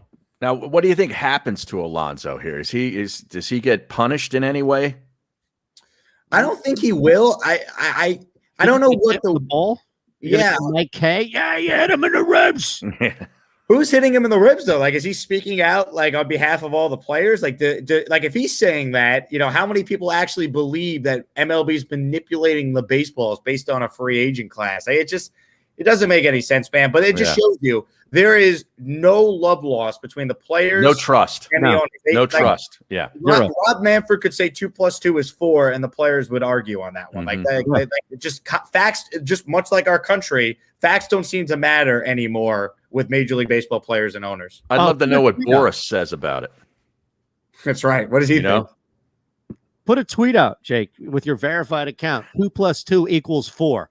And watch how many people come in and say, that's not necessarily the case, or that's a biased view based on your own culture's history, or all these other things that get factored into why 2 + 2 doesn't equal 4. You're looking at it from a standpoint of privilege, or you don't understand math, or the actual attempt of the Greek, whoever it is, Pythagoras. You look at so much crap thrown back at you to where you'll start believing maybe 2 + 2 doesn't equal 4. And I think the point of me bringing that up is that there is such a level of distrust between player and owner and commissioner that even if what Pete Alonso is saying isn't accurate, I guarantee you that the average batter, the average position player believes it just on the surface. It doesn't make any sense. By the way, I love Eytan bringing up Twitter there, leaving out the fact that if he wanted to, he could run the same exact tweet on his new verified Twitter account at Shander Show. Okay. I'll throw this back at you and I'll meet you halfway, okay? Who's more of a hypocrite right now, okay? Is it the Eytan Shander pre-verified, hate everything, rail on everything, get you off Twitter, to now being what seems to be passive, if not actively silent, in those areas? Or is it the person who has grown up with the Ewing jersey, with the Allen Houston jersey, with the LJ jersey, and the broken back spinal, that LJ jersey, who is now sneaking in to Brooklyn wearing a Durant or Harden jersey? Who's more of a fraud? Oh, it's the fan that's sneaking into Brooklyn. I won't go that far with you, Eytan. My God, any quote unquote Knicks fan that is now rooting for the Nets was never really a Knicks fan in the first place. Like, in New York, you have the Yankees, but the Mets have a huge fan base. You have the Giants, but the Jets have a huge fan base. The disparity between the Knicks and Nets it's even greater than Lakers and Clippers fans in LA. Like that, like the Nets, when I say they're irrelevant, like it's not to dig them. Like they could win a title and there might be more Knicks fans at the parade trolling than there will be actual Brooklyn Net fans. Wow. That's saying something. We got to take a quick one here. Are you going to hang for fake news? You got a jet? What's your deal? I'll hang for fake news. I like watching Ron Culver, work and do what he does. And we got to get to the bottom of this Chipotle price increase. Yes. There's a lot going on back and forth. We're going to open up a culture war right here on the middle. It's all happening. The JAKIB Media YouTube page. We ask one thing and one thing only. You hit us with a like and make sure you subscribe. It goes a long way for the channel. It's the best way you can help us out. And live, of course, fake news next across the board, including Sports Map Radio. If you missed any of today's show on the JAKIB Media channel, listen to the podcast on your way home. Available on YouTube, Apple, and Spotify. The savoring taste of a good bag of beef jerky is so enjoyable at any time of the day, as long as you can find it. Here's what we suggest. Pure Bull beef jerky is our answer, and soon it will be yours. Locally produced in the Philadelphia region, this high-quality, healthy protein snack is easy to secure. Go to steersnacks.com, and you'll see hot garlic, tropical heat, Pure Bull dry rub, and our favorite, Huck and Fod. What's that? Huck and Fod. Go now to steersnacks.com. In the Wildwoods, our free beaches are spacious and welcoming with plenty of room to spread out. Your seat will be waiting for you when you're ready to visit. The Wildwoods, creating cherished family memories for generations. Attention women of South Jersey and the Delaware Valley. Sign up right now with Our Lady NRA instructor, Nayara Andrzak, who will teach you gun safety as part of this 3-hour safety class, which is being held at Delaware Valley Sports Center in Philadelphia. For information, drop an email to info@DelawareValleySportsCenter.com. That's info@DelawareValleySportsCenter.com. Learn the fundamentals at Delaware Valley Sports Center. You can't miss. Are you looking for a place to track your action, purchase picks, and share your sports betting analysis with the gambling community? Check out JAKIB Sports, a social media platform with an unparalleled experience catered for the sports betting community. On the JAKIB Sports app, you can track all your NFL, NBA, and college basketball picks while getting real-time updates and injury reports all in one convenient place. Start building your following today and stand out amongst your friends by downloading the JAKIB Sports app on the Apple and Google Play stores. Let's cash some tickets and put it on Book It. The International Brotherhood of Electrical Workers, Local Union 98, is a proud sponsor of The Labor Show with J. Doc and Krause every Saturday night from 6 to 8 p.m. IBEW Local 98's highly trained and superbly skilled electricians are the best in the business, setting the highest safety standards in the electrical industry. So when you're planning your next industrial, commercial, or residential project, choose an IBEW Local 98 union contractor. Learn more at IBEW98.org.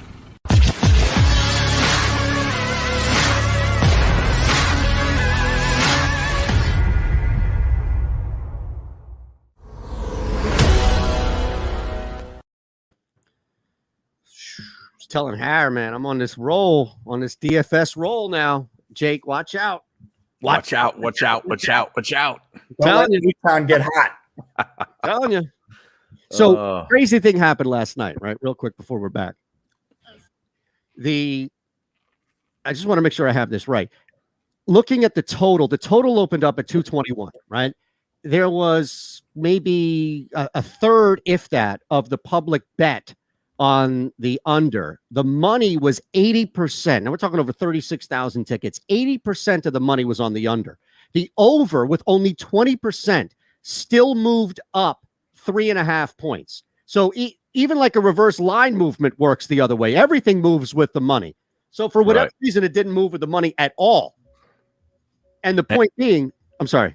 It landed on 221. Thank you. It landed exactly on 221 as a push with the gate open. And look, I was sweating 224. I didn't get 224 and a half. And where I got really lucky was that Phoenix ended the game, because if the Nuggets ended the game and even dribbled out the ball, somebody on the losing team always hoists up a shot at the end just for the hell of it. And if that went in, it would have pushed, but still, I got lucky. Crazy how that all works, right? How about that? Jake Asman's really just been hanging out for this segment, so let's not delay it anymore. Ron Culver has 3 stories. One of them is fake, and it's on us to determine. Last time, Brooks and Mays did not get it right. No. Just letting you know that.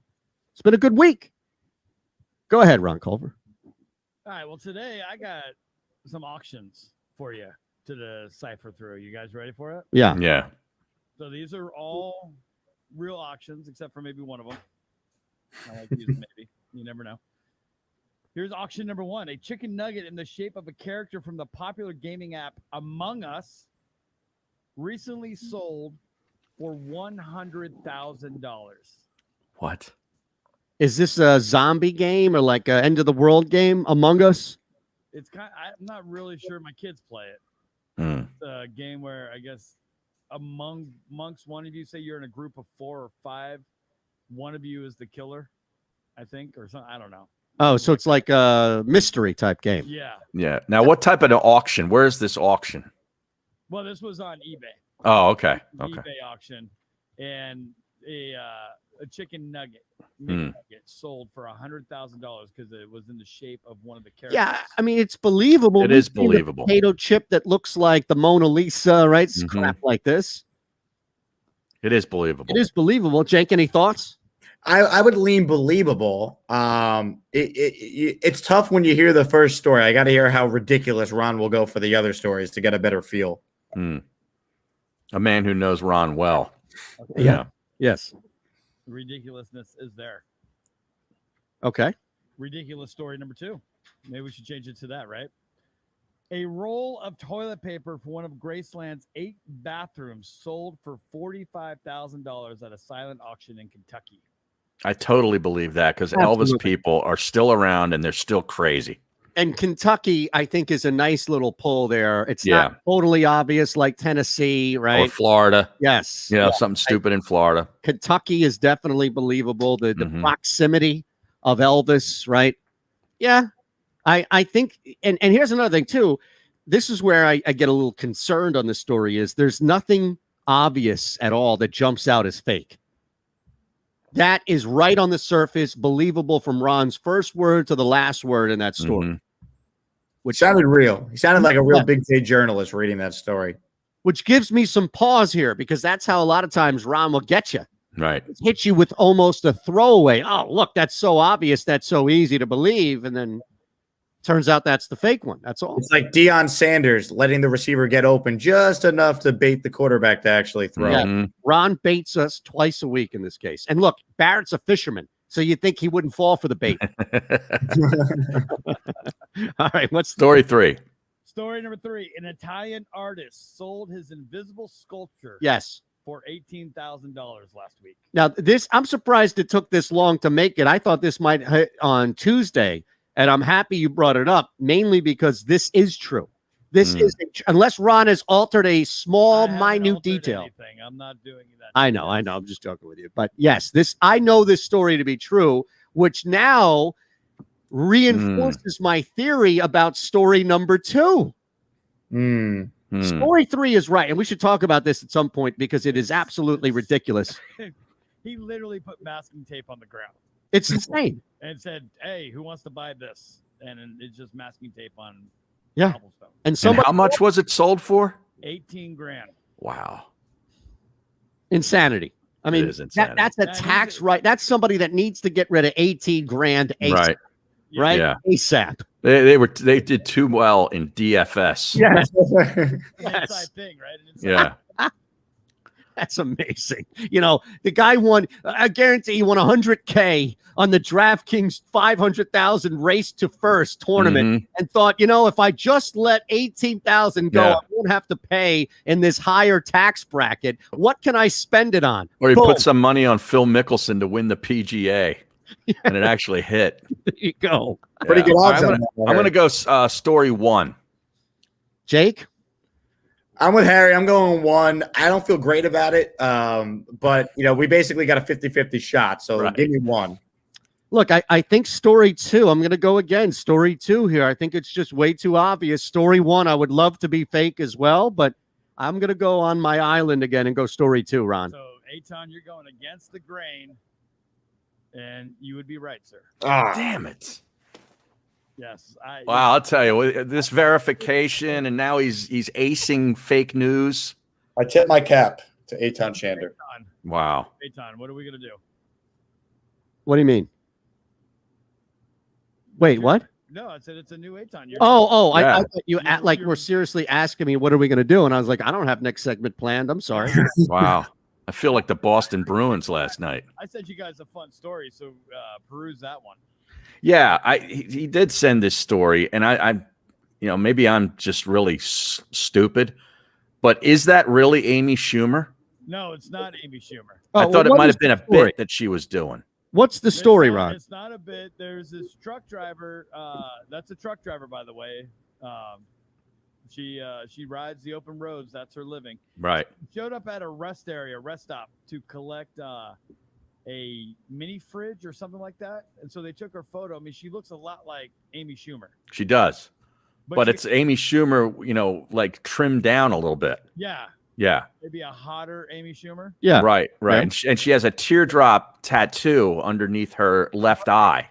But that's not because it's not because of what you think.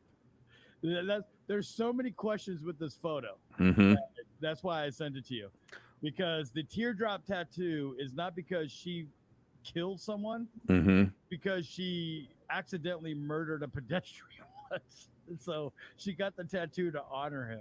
Right. She fell asleep at the wheel and actually ran somebody over and accidentally killed them. So she got the tattoo to honor the person. Another thing to pay attention to is look at the sign above. Yeah. Stop pooping in our parking lot is a sign in this truck stop. This can't be real. Look at it's real. And she's wearing a shirt that says trucking and. All right, we need to put this pick up. Can you email it to me, please? We're back in 3. He texted it to you. He texted it? All right. Yeah. I mean, I got to start following this Selena 52 truck stop. Big rig driver Amelia stopped in this morning to redeem her Crankin' the Hog reward points for this brand new mini fridge valued at over $500 due to the Monster Energy branding. Is this like when? Go ahead. No, I was going to say, for those of you who remember, is this like when Creed Bratton wins the mini fridge in The Office? But like, what is happening here? Where did this come from? Why is this a thing? Well, Amy Schumer was trending on Twitter, and this is why. Because people thought that this was Amy Schumer or she looks like Amy Schumer. Okay, so here is the actual picture of her for those of you who are, which is everybody right now since we're in the break. Right? Yeah. It's incredible. Now, what is that a Stuckey's? What is that? Stuckey's. I love Stuckey's. Is that seriously? Is that a Stuckey's? Or what's the one that the Haslam, the owner of the Browns, owns? Oh, Flying J. Flying J. Yeah, they're big. Man, Crankin' the Hog. We need a segment. Yeah. We need to create a segment. Like, can we rebrand Overtime as Crankin' the Hog? Yes. Coming up next at 1 o'clock Eastern, we crank the hog. Yeah. Well, I'm following this truck stop account now. It's at Selena Truck Stop. It's Selena, Tennessee. Is she verified? They've got 1,400 followers. Selena 52. Yeah. Looks like I will be making a stop there at some point in my life. I don't think you can do that. Like, I don't think you can just change the definition of a tattoo that is pretty much entrenched in, and again, murder. I never claim to be an expert on any of this, which I'm not. But I don't think you can just say, well, I got a tattoo that means this, but it really means this, right? Yeah. Like, you can't get a tattoo, and I don't want to, I'm not going to say like something horrific, like, I'm not going to go down that road as far as like a symbol, but, you can't get a tattoo that says mom and say, this is from my dad, right? Right. That's all I'm saying. You can get that T-shirt, though, that she's wearing right there on their Twitter feed. That's beautiful, by the way. How do I buy that T-shirt? SelenaTruckStop.com, Jake. I'm going to buy one for Eytan. We'll see how long that blue check mark will last. Hey, I'll wear that shirt on the show, right? That's all I'm saying. I'd wear it on the show. Do we have any more audio, or I think we hit it all, right? Well, there's DeChambeau. Or not DeChambeau, Koepka. Brooks. That's Koepka. on the prep sheet, right? Yes, it is. But we have to get to we don't have time at this second here because we're back in 10 seconds. But we need Jake's thoughts because he was ahead of the price gouging. He was on top of it. He was all over it. Insight. Yes. We need some insight. I guess it's too late for some golf plays, huh? On the Sports Always live. Radio Network. Presented by Rocket Mortgage. Live from the O'Reilly Auto Parts Studios. Here's Eytan Shander, Barrett Brooks, and Harry Mays. Brooks back on Tuesday, but don't worry, we have a lot of stuff planned in his absence, and hopefully we'll hear from him as well. We're going to hear from Brooks Koepka on Bryson DeChambeau, but we need to hear from Jake Asman. Now, we rip Jake, we make fun of Jake, we have fun with Jake, all three things, all under the same umbrella, about his beef with Chipotle. It's as infamous as my beef with Twitter here. Now, he was ahead of something, Harry. Remember when he came on and said, look, there's a difference, a 4-cent difference in what I pay for one versus the other. Turns out he was not alone in figuring out that there is some issue going on with a price hike in Chipotle. Do you feel vindicated, at all, Jake? Yeah, I do. And it's why, I came on your guys' show and I said I was speaking up for the voiceless. I was a voice for the voiceless against this injustice. And now everyone is seeing that Chipotle has increased its prices. So, this location here in Houston that was within a mile of the other one that was already 32 cents above, the normal rate, it was a sign of things to come. And now everyone around the country is having to deal with a price increase on their burritos and burrito bowls. Now, what is this due to raising the minimum wage? They claim it's due to that, but then there are people that are pushing back on the fact that, the CEO of Chipotle got like an extra $64 million in his a bonus, bonus of some sort. So, the big corporates are taking advantage of the little guy once again. Gotcha. Yeah, I mean, look, there's a back and forth on all of this here to where if you were to take the bonus and equally disseminate it throughout, if you were looking at employee wages. Now, look, this isn't to say one or the other. It clearly you have some people that are making minimum wage. You have some people that are making $33 million in a bonus. So clearly there is a discrepancy in how much people are taking home. But I don't think just looking at the back and forth on this and looking at the numbers, because you always want to follow the money, right? And not just yelling and screaming. It's much more complicated than simply you take away that guy's $33 million bonus and everybody makes $20 an hour, as it is, well, these people are just being caught as a result of the bonus. Like, there's some nuance to this about where that money could be spread out and how little it would help the actual employees. So that's all I'm saying, is just to try and provide some nuance. But either way, it looks like the consumer in Jake Asman is really the one getting shafted here, right? Well, I think I speak for those that love Chipotle. I mean, we are definitely getting shafted here. Problem is, I'm a Chipotle junkie, so it's not going to stop me from going. It's like I complain about MLB. Yeah, I complain about Major League Baseball every day, but I'm going to watch every Yankee game every night. I'm part of the problem. You're that guy. Yeah. I don't have a spine. I can't boycott. Now, Play Action Real on our stream says, and this is true, he is originally from Houston. He says it's an outrage that Jake chooses Chipotle over all the other delicious restaurants in Houston. Yeah, we've never really touched on this. You are Michael Scott going to Sbarro's in the middle of Manhattan. Like, what the hell is wrong with you? I like an authentic New York slice. You go to Sbarro's. I like, authentic Mexican food in Houston. You go to Chipotle. That's how it works.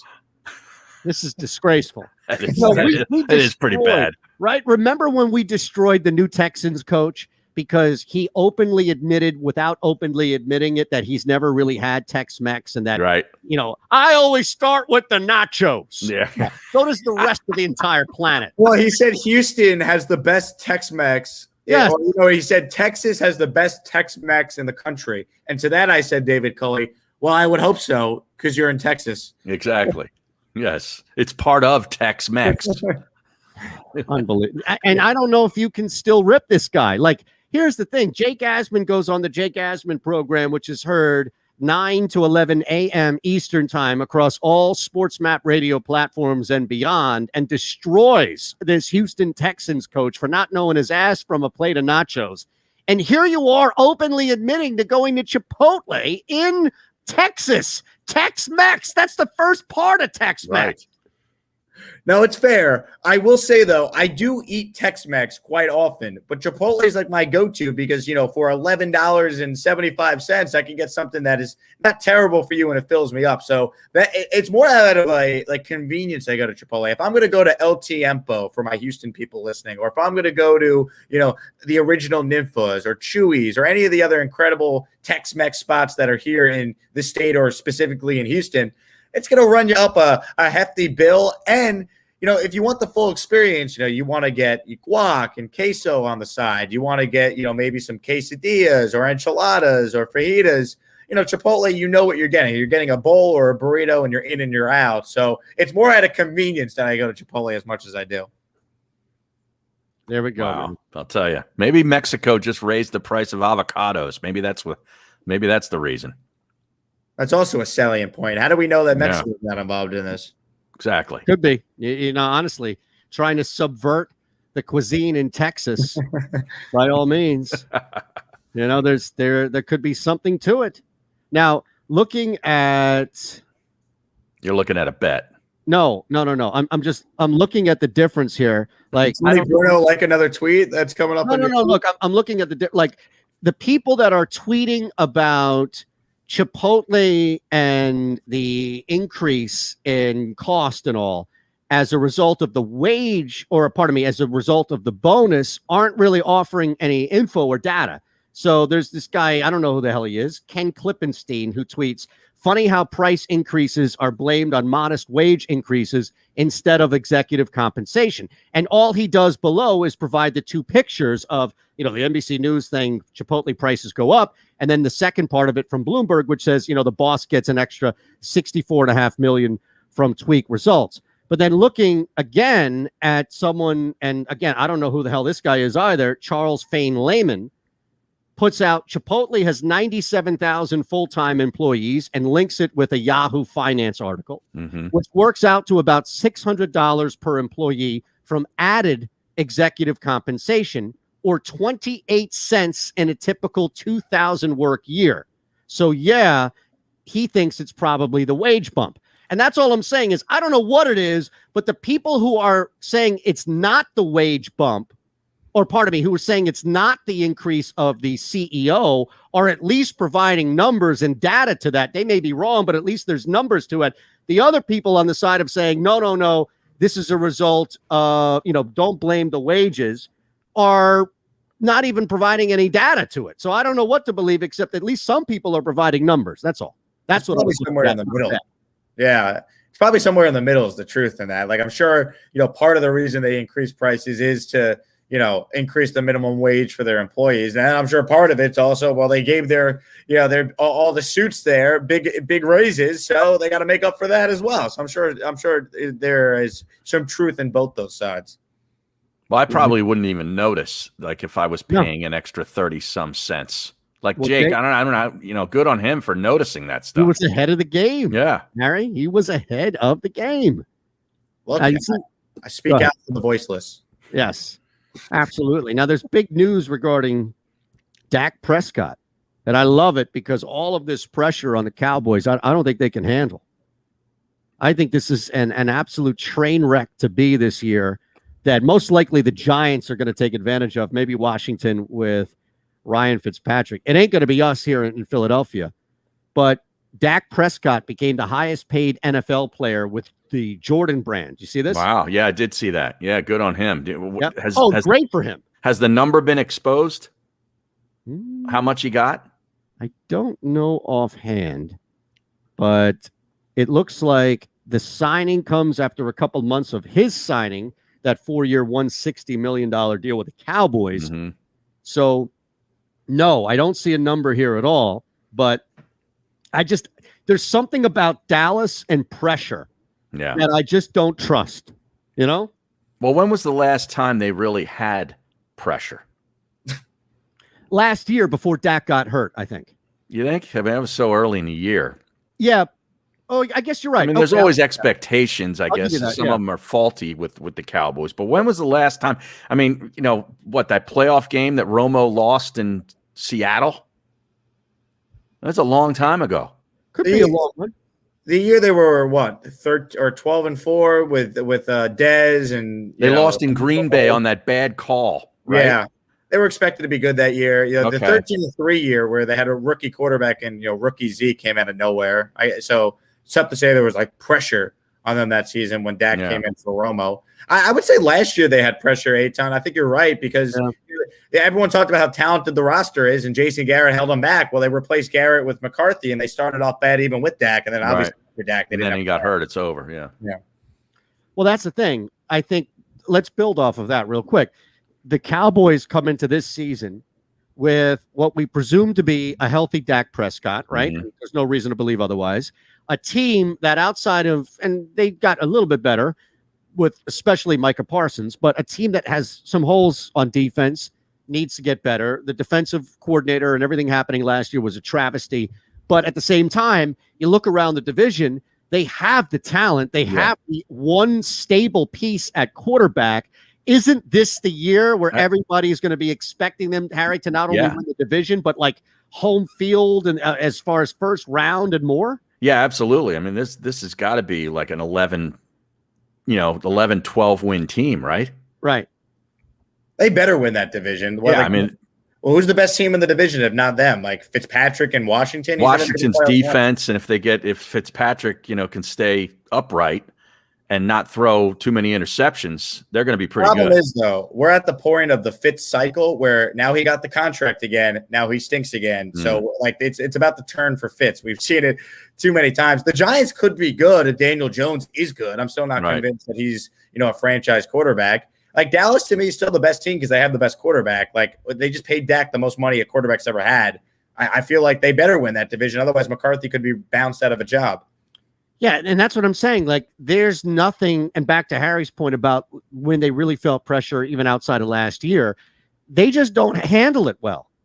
I don't look at anything from the top, the owner, all the way through Dak or other guys on the field. This is not a team that I would want to stake money in and stake claims on and say, oh, yeah, absolutely. They are locked into winning this division. Yes, clearly they're the odds-on favorite. They're at minus 105. So for a while, they were still at plus money, and they've been bet down now below that.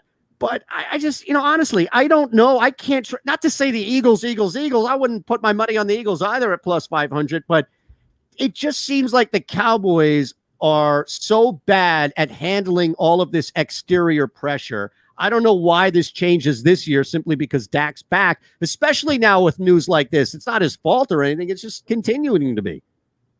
So you obviously like the fact that this is happening because you think this is more burdensome for Dak. Yeah, I love it. Okay. I love it. More pressure on the Cowboys. They do it to themselves, though, right? I mean, what they do. Well, the owner does it, yeah. He speaks after every game. There's no owner / who's also the team's general manager that talks to the media after every game. Like, more people in Dallas care more about what Jerry says after the game than what the head coach says, and that is flawed. Like, I know Jerry loves to be in the mix. I get it. I probably would be the same way if I owned a team like he does. But, you got to take yourself out of it. Like, there's no reason to talk to the media after every game. And then he goes on radio. He goes on radio every week, too. Yeah. It's like must listen.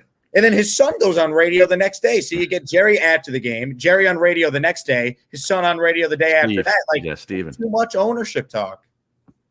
Crazy, isn't it? Yeah. Unbelievable. I'm glad ours doesn't talk like that. No, not at all. Quick one, and we're back. Still live on the network, or still live on the JAKIB Media YouTube page. Back in 3 on SportsMap Radio. You know, I'm just saying, I love where Dallas is in, because I know the Eagles are not going to be good this year, but watching that collapse with the expected pressure or belief that they can be good, all of that, I can't wait to see it happen. I look at this like this is bigger than the LeBron exit for me. This is bigger than the Yankees completely collapsing, all of the easy things to hate in professional sports. This would definitely take the cake, because unlike even LeBron with the Lakers, who are dealing with the 7 seed, all these other things, injuries, etc., this is a team in Dallas who is basically being ushered to the front row. Like, here you go. It's your division. Take it, take it, take it. It's going to be an epic collapse. I think it's more has to do with who else is in the division and the current state of those teams. Like, nobody wants to believe, Washington won the last year. They were below 500. Nobody really wants to believe that they've improved themselves enough. Nobody believes in the Giants or their quarterback. Right. And the Eagles are in transition. Right. Yeah. Right. I think you guys are going to end up with Deshaun Watson when it's all said and done. I have a sneaky feeling something's going on. Did you see one of the teammates said he wants to go to Denver? Yeah, Kareem Jackson. The problem with that, though, is like every former teammate of his is trying to recruit him or whatnot. He wants out of Houston, and they're trying to very quietly. They're trying to change that narrative that it's about the lawsuit. It's more about now him playing this year. He posted workout videos for the first time a couple of weeks ago, and there's been nothing from either lawyer in this case, which leads me to believe that they're working on a settlement right now to try and get him to be able to play this season at some point. Crazy. Well, I found one movie in this list that I've seen, Eytan. Oh, nice. Yes. Hold on. Right. All right. What do you have? Gotti with John Travolta. I saw that. Oh, Kevin Connolly directed that movie. I heard it was terrible. Yeah, it wasn't very good. Is that like a real movie in the theaters, or did that just? I thought Armand Asante did Gotti. Well, they might have too, but Travolta did the most recent one. It was like 2018. Oh, yeah. Kevin Connolly directed that. It was apparently like a box office disaster. Who's Kevin Connolly? He played E on Entourage. Oh, okay. The least believable New Yorker, even with a New York accent. He's from New York, which is pretty funny. And he couldn't. None of those guys could sell me that they were from New York. All right, I never watched it. Turtle, it's Turtle could. You walk down Midland Parkway with one of these guys before that show even started, they'd look like a sore thumb sticking out. All right, I should have casted you. You would have been great on that. No, I look. That show. This is it. That show was terrible in one regard, that you couldn't give it a shot if you were late to it, because you were told it was the best thing. That's why I never went in. It was really tough. It would also never work today with some of the jokes and stuff they got away with during that time. You're listening to The Middle on the SportsMap Radio Network. Presented by Rocket Mortgage. Live from the O'Reilly Auto Parts Studios, here's Eytan Shander, Barrett Brooks, and Harry Mays. Jake Asman, too. All right, real quick, before overtime, we'll focus a lot on football. This is Brooks Koepka. He didn't say anything to me. It wasn't. He wasn't speaking to me. He was, I guess, either had signed his scorecard or wherever he was, and I was just to the right of the media tent where you go in, or I guess right in front of the microphones where you guys were all were. And I don't want to say he was like screaming. He was saying something about how he hit a perfect shot and it shouldn't have been there, and it was just very, very loud. I don't think the mics picked up on that, but it felt like it was just so the fans could hear, or it was just with the media right there. You kind of know, hey, look, we're all kind of in this area, just tone it down. And it was just so loud. And then I think he realized that he had gotten right behind me, and he toned it down a little bit, but it was still, and I just lost train of thought, which I think was pretty obvious. Harry, you were well, that wasn't the cut I was talking about, but no, that was him talking about the spikes. I don't know. How would you characterize? How would I characterize it? I mean, I don't know where you want to start. Like, I guess where do you want to start? That's, I guess, more my question. Is this a fun thing for you, or is there a little more to it? Or, some people see this. This is unusual for golf, and we're saying, what's going on with these things?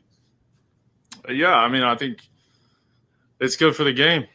I really do. I mean, the fact that golf's on pretty much every news outlet for, I don't know, about 2 weeks, pretty consistently, I think that's a good thing. It's growing the game. That's the one. He thinks that this feud is actually good for the game. Do you agree? I agree. Does golf agree? I don't think golf agrees. I love it. It's great. I love it too. We're talking about golf. He's right. We're talking about golf all the time now with these guys. Mm-hmm. All right. Thanks to Ron Culver. We're back tomorrow on Sports Map Radio. Overtime next. And Jake's going to stay here until he leaves. Are you looking for a place to track your action, purchase picks, and share your sports betting analysis with the gambling community? Check out JAKIB Sports, a social media platform with an unparalleled experience catered for the sports betting community. On the JAKIB Sports app, you can track all your NFL, NBA, and college basketball picks while getting real-time updates and injury reports all in one convenient place. Start building your following today and stand out amongst your friends by downloading the JAKIB Sports app on the Apple and Google Play stores. Let's cash some tickets and put it on Book It. All right. Overtime, as you know, on the JAKIB Media YouTube page, we are live and local from the Fritz and Bianculli Law Studios each and every day. And if you know someone who suffered a personal injury, contact Brian Fritz directly, a tough lawyer for a tough town. The show, The Middle, sponsored by Pure Bull Beef Jerky. Get yours now.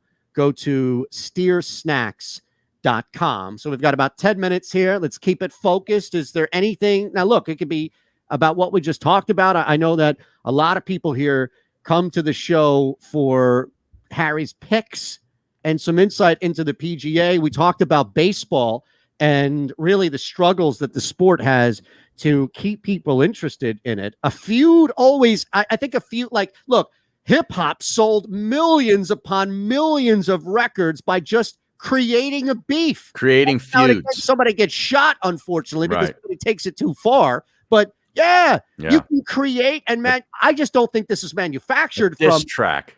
right. A diss track. Are we going to get a diss track? Yeah. I think it is somewhat manufactured because there's $40 million now at stake and for these guys that get social media attention. And I think some of this is done, at least on Koepka's part, to generate that. And I think it's a little bit contrived. I don't think Bryson really gives a damn, to be honest with you. It up a little bit for sure. Yeah, it's contrived to a certain degree. But I also don't think I also believe Koepka that he doesn't like DeChambeau. I believe that. I don't think he likes him a little bit, but I don't think DeChambeau really cares. Yeah, DeChambeau kind of strikes me as just a quirky, just odd guy. Like, you know, that guy is just like, you know, what's that guy's deal? Like Right. that's like Bryson DeChambeau when you listen to him like interact and talk to people. No doubt. His name is also Bryson DeChambeau. Like, can you have more of a name that's a golfer name than that? I know, DeChambeau, not Rochambeau. No. But I want to get back to something that Jake said in the show about Deshaun Watson. Why do you think? What you have this sneaky feeling that you can't get over that he's going to become an Eagle? Why do you think that? I look at the draft capital they have, and like you're going through like a process of elimination with teams. I think a lot of what happens with Watson will be impacted by what eventually happens, if anything, with Aaron Rodgers. I feel like the Eagles make sense because they're not a team that's trying to win like right away. So if they were to acquire Deshaun and he had to like get an 8-game suspension, you could sell the fan base on a long-term plan, and we'll get this guy back eventually, and he could be our guy. And you know, you just look at some of the teams that could also make a move for Deshaun. Like, there's not as many as you think that have the capital to get it done. And I think when he does eventually settle, he's still going to be worth at least, I think, 2 first-round picks minimum, maybe more. And the Eagles have the draft capital to do it. And like, if Howie Roseman's trying to save his job, the way to do it is to get a franchise quarterback after what happened with Wen. So I think it just makes sense really for both sides at the end of the day to get something done if it gets to that point. That's interesting because I'm kind of holding out for that too, to be honest with you. Just keep them away from the massage parlors in town. I just don't know. I don't know. Like, yes, if you're able to get Deshaun Watson, you make a trade for him. but you're giving. I think a lot of what the Eagles are associated with Watson is because they have the capital to do it. Like the Jets were associated with everybody that could be moved because they had the capital to do it. And they're still not, necessarily sold on what they have at the position. The So they got the capital, and they have a kid who some fans would like to see be the guy, but you don't know if he's the guy. Does Deshaun Watson want to come here? Now, technically, Deshaun Watson just wants to get the hell out of Houston, right? I don't think he cares where he goes. Yeah, Really? Is it that bad? He wants out. He wants nothing to do with the organization. That's why I think you're having Kareem Jackson come out and be like, "Oh yeah, he's telling me he wants to go to Denver." They want the conversation to be about him trying to leave Houston and get traded than they do, about the 22 civil suits that have been filed against him. So I think he'd go anywhere, and I think he'd like playing in Philly. Like I think his marketing manager is a Brooklyn guy, but there was like videos of Deshaun in like the Philly area. I remember earlier in the offseason, and Eagle fans were telling him, "Come to Philly, man, Philly." So I think he'd like playing there. I mean, who wouldn't? It's a great sports town, and obviously they would love him if he got the opportunity to play well for the Eagles. Wasn't Miami one of the towns that was rumored way back when this first started? It makes sense too because they have the draft capital and they might be a quarterback away from being a contender. The issue you have with Miami is you still have Tua. Like, are you really giving up on Tua after just 1 year where he didn't have a preseason and was coming off injury as a rookie? That seems premature to me. Now, if he doesn't get traded this year and like he's on the exempt list or he's suspended and the Texans are like, "We're not moving you till everything's figured out and your value's restored," then if Tua flames out this year, then you could argue, well, maybe they're all in next year. Then you get a bidding war going with the Eagles, Denver, Miami. Maybe you drive back up his price to what it was. Or if Aaron Rodgers leaves Green Bay might become absolutely. Yeah. That's an interesting point. What you could get back for Rodgers and then use that in some sort of deal to land Deshaun Watson. And at least, there's talent on that team. Look, Devontae Adams sticks around, and that's the best anchor you can have. The reason why I asked, though, about Deshaun Watson coming here is if it were up to you, which it appears like he's going to have at least some influence on it, right? I hate to say it, but wouldn't you rather go to Denver right now? They're closer to winning if he plays. Yes, their defense is intact. You've got some young guys you can throw the football to. Look, we've got Devontae Smith here, but I don't know what Devontae Smith is like. Deshaun Watson doesn't know what Devontae Smith is. Yeah, Denver probably makes more sense if you're trying to win right now. But here's the question I have for you guys. Who's more valuable in a trade right now? Soon to be 38-year-old Aaron Rodgers coming off an MVP season, or Deshaun Watson, who's obviously, he's 25 years old, but the but being a suspension could be coming. The NFL might not let him play if they put him on the exempt list, and there's a lot of baggage if you acquire him. Like, who would go for more in a trade right now? I think it depends on the market. I think if you're a team right now that you realize you adding Aaron Rodgers instantly makes you a contender for the Super Bowl, and I don't really know who that is offhand, then you are aggressive, way more aggressive, I think, to get Rodgers in a small window. San Francisco. Great. Okay, great. San Francisco has Aaron Rodgers. They're in the Super Bowl. Right. Or you can make that argument right away. No, it doesn't mean that Deshaun Watson doesn't bring them to the Super Bowl, et cetera. I think it's more of a long play where a team realizes, hey, I might be able to get Deshaun Watson on my team for the next 4 or 5 years.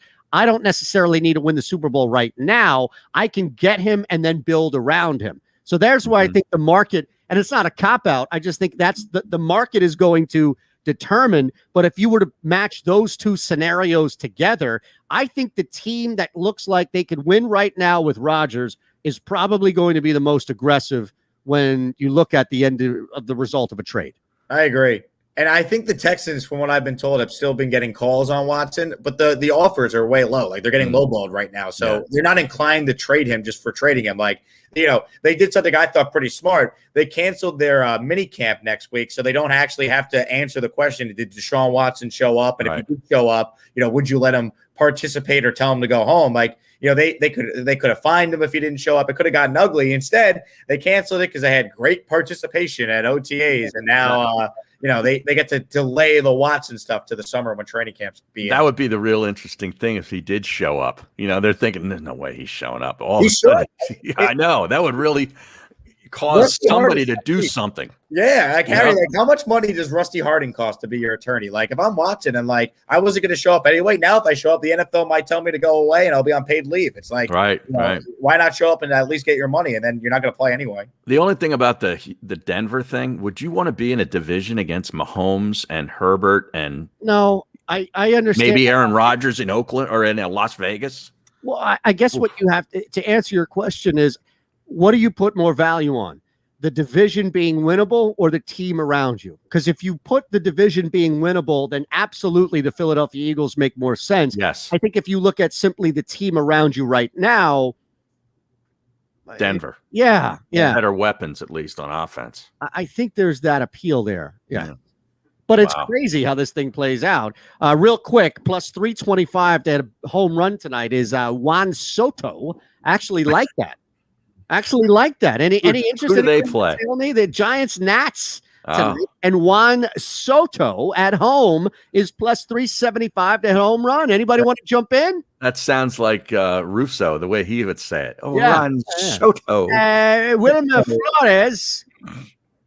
Look, Juan Soto plus 375. Jake, say something now or forever hold your peace. Let's go, baby. We're all in. Yeah, right. That sounds like a man who was not physically betting that. All right. I've heard that enough. Jake, we appreciate you, brother. Yeah, great stuff, man. You're back on when? Because you're not on tomorrow. I'm off tomorrow, Saturday, 3 to 6 Eastern on the network. I'll be back. Beautiful. And we'll be back tomorrow here on the JAKIB Media YouTube page. That's Harry Mays, Jake Asman, Xander Kraus, Ron Culver, JAKIB Media, Birds 365, Dan Cilio, everybody here. Like, share, subscribe, and be back tomorrow. Are you looking for a place to track your action, purchase picks, and share your sports betting analysis with the gambling community? Check out JAKIB Sports, a social media platform with an unparalleled experience catered for the sports betting community.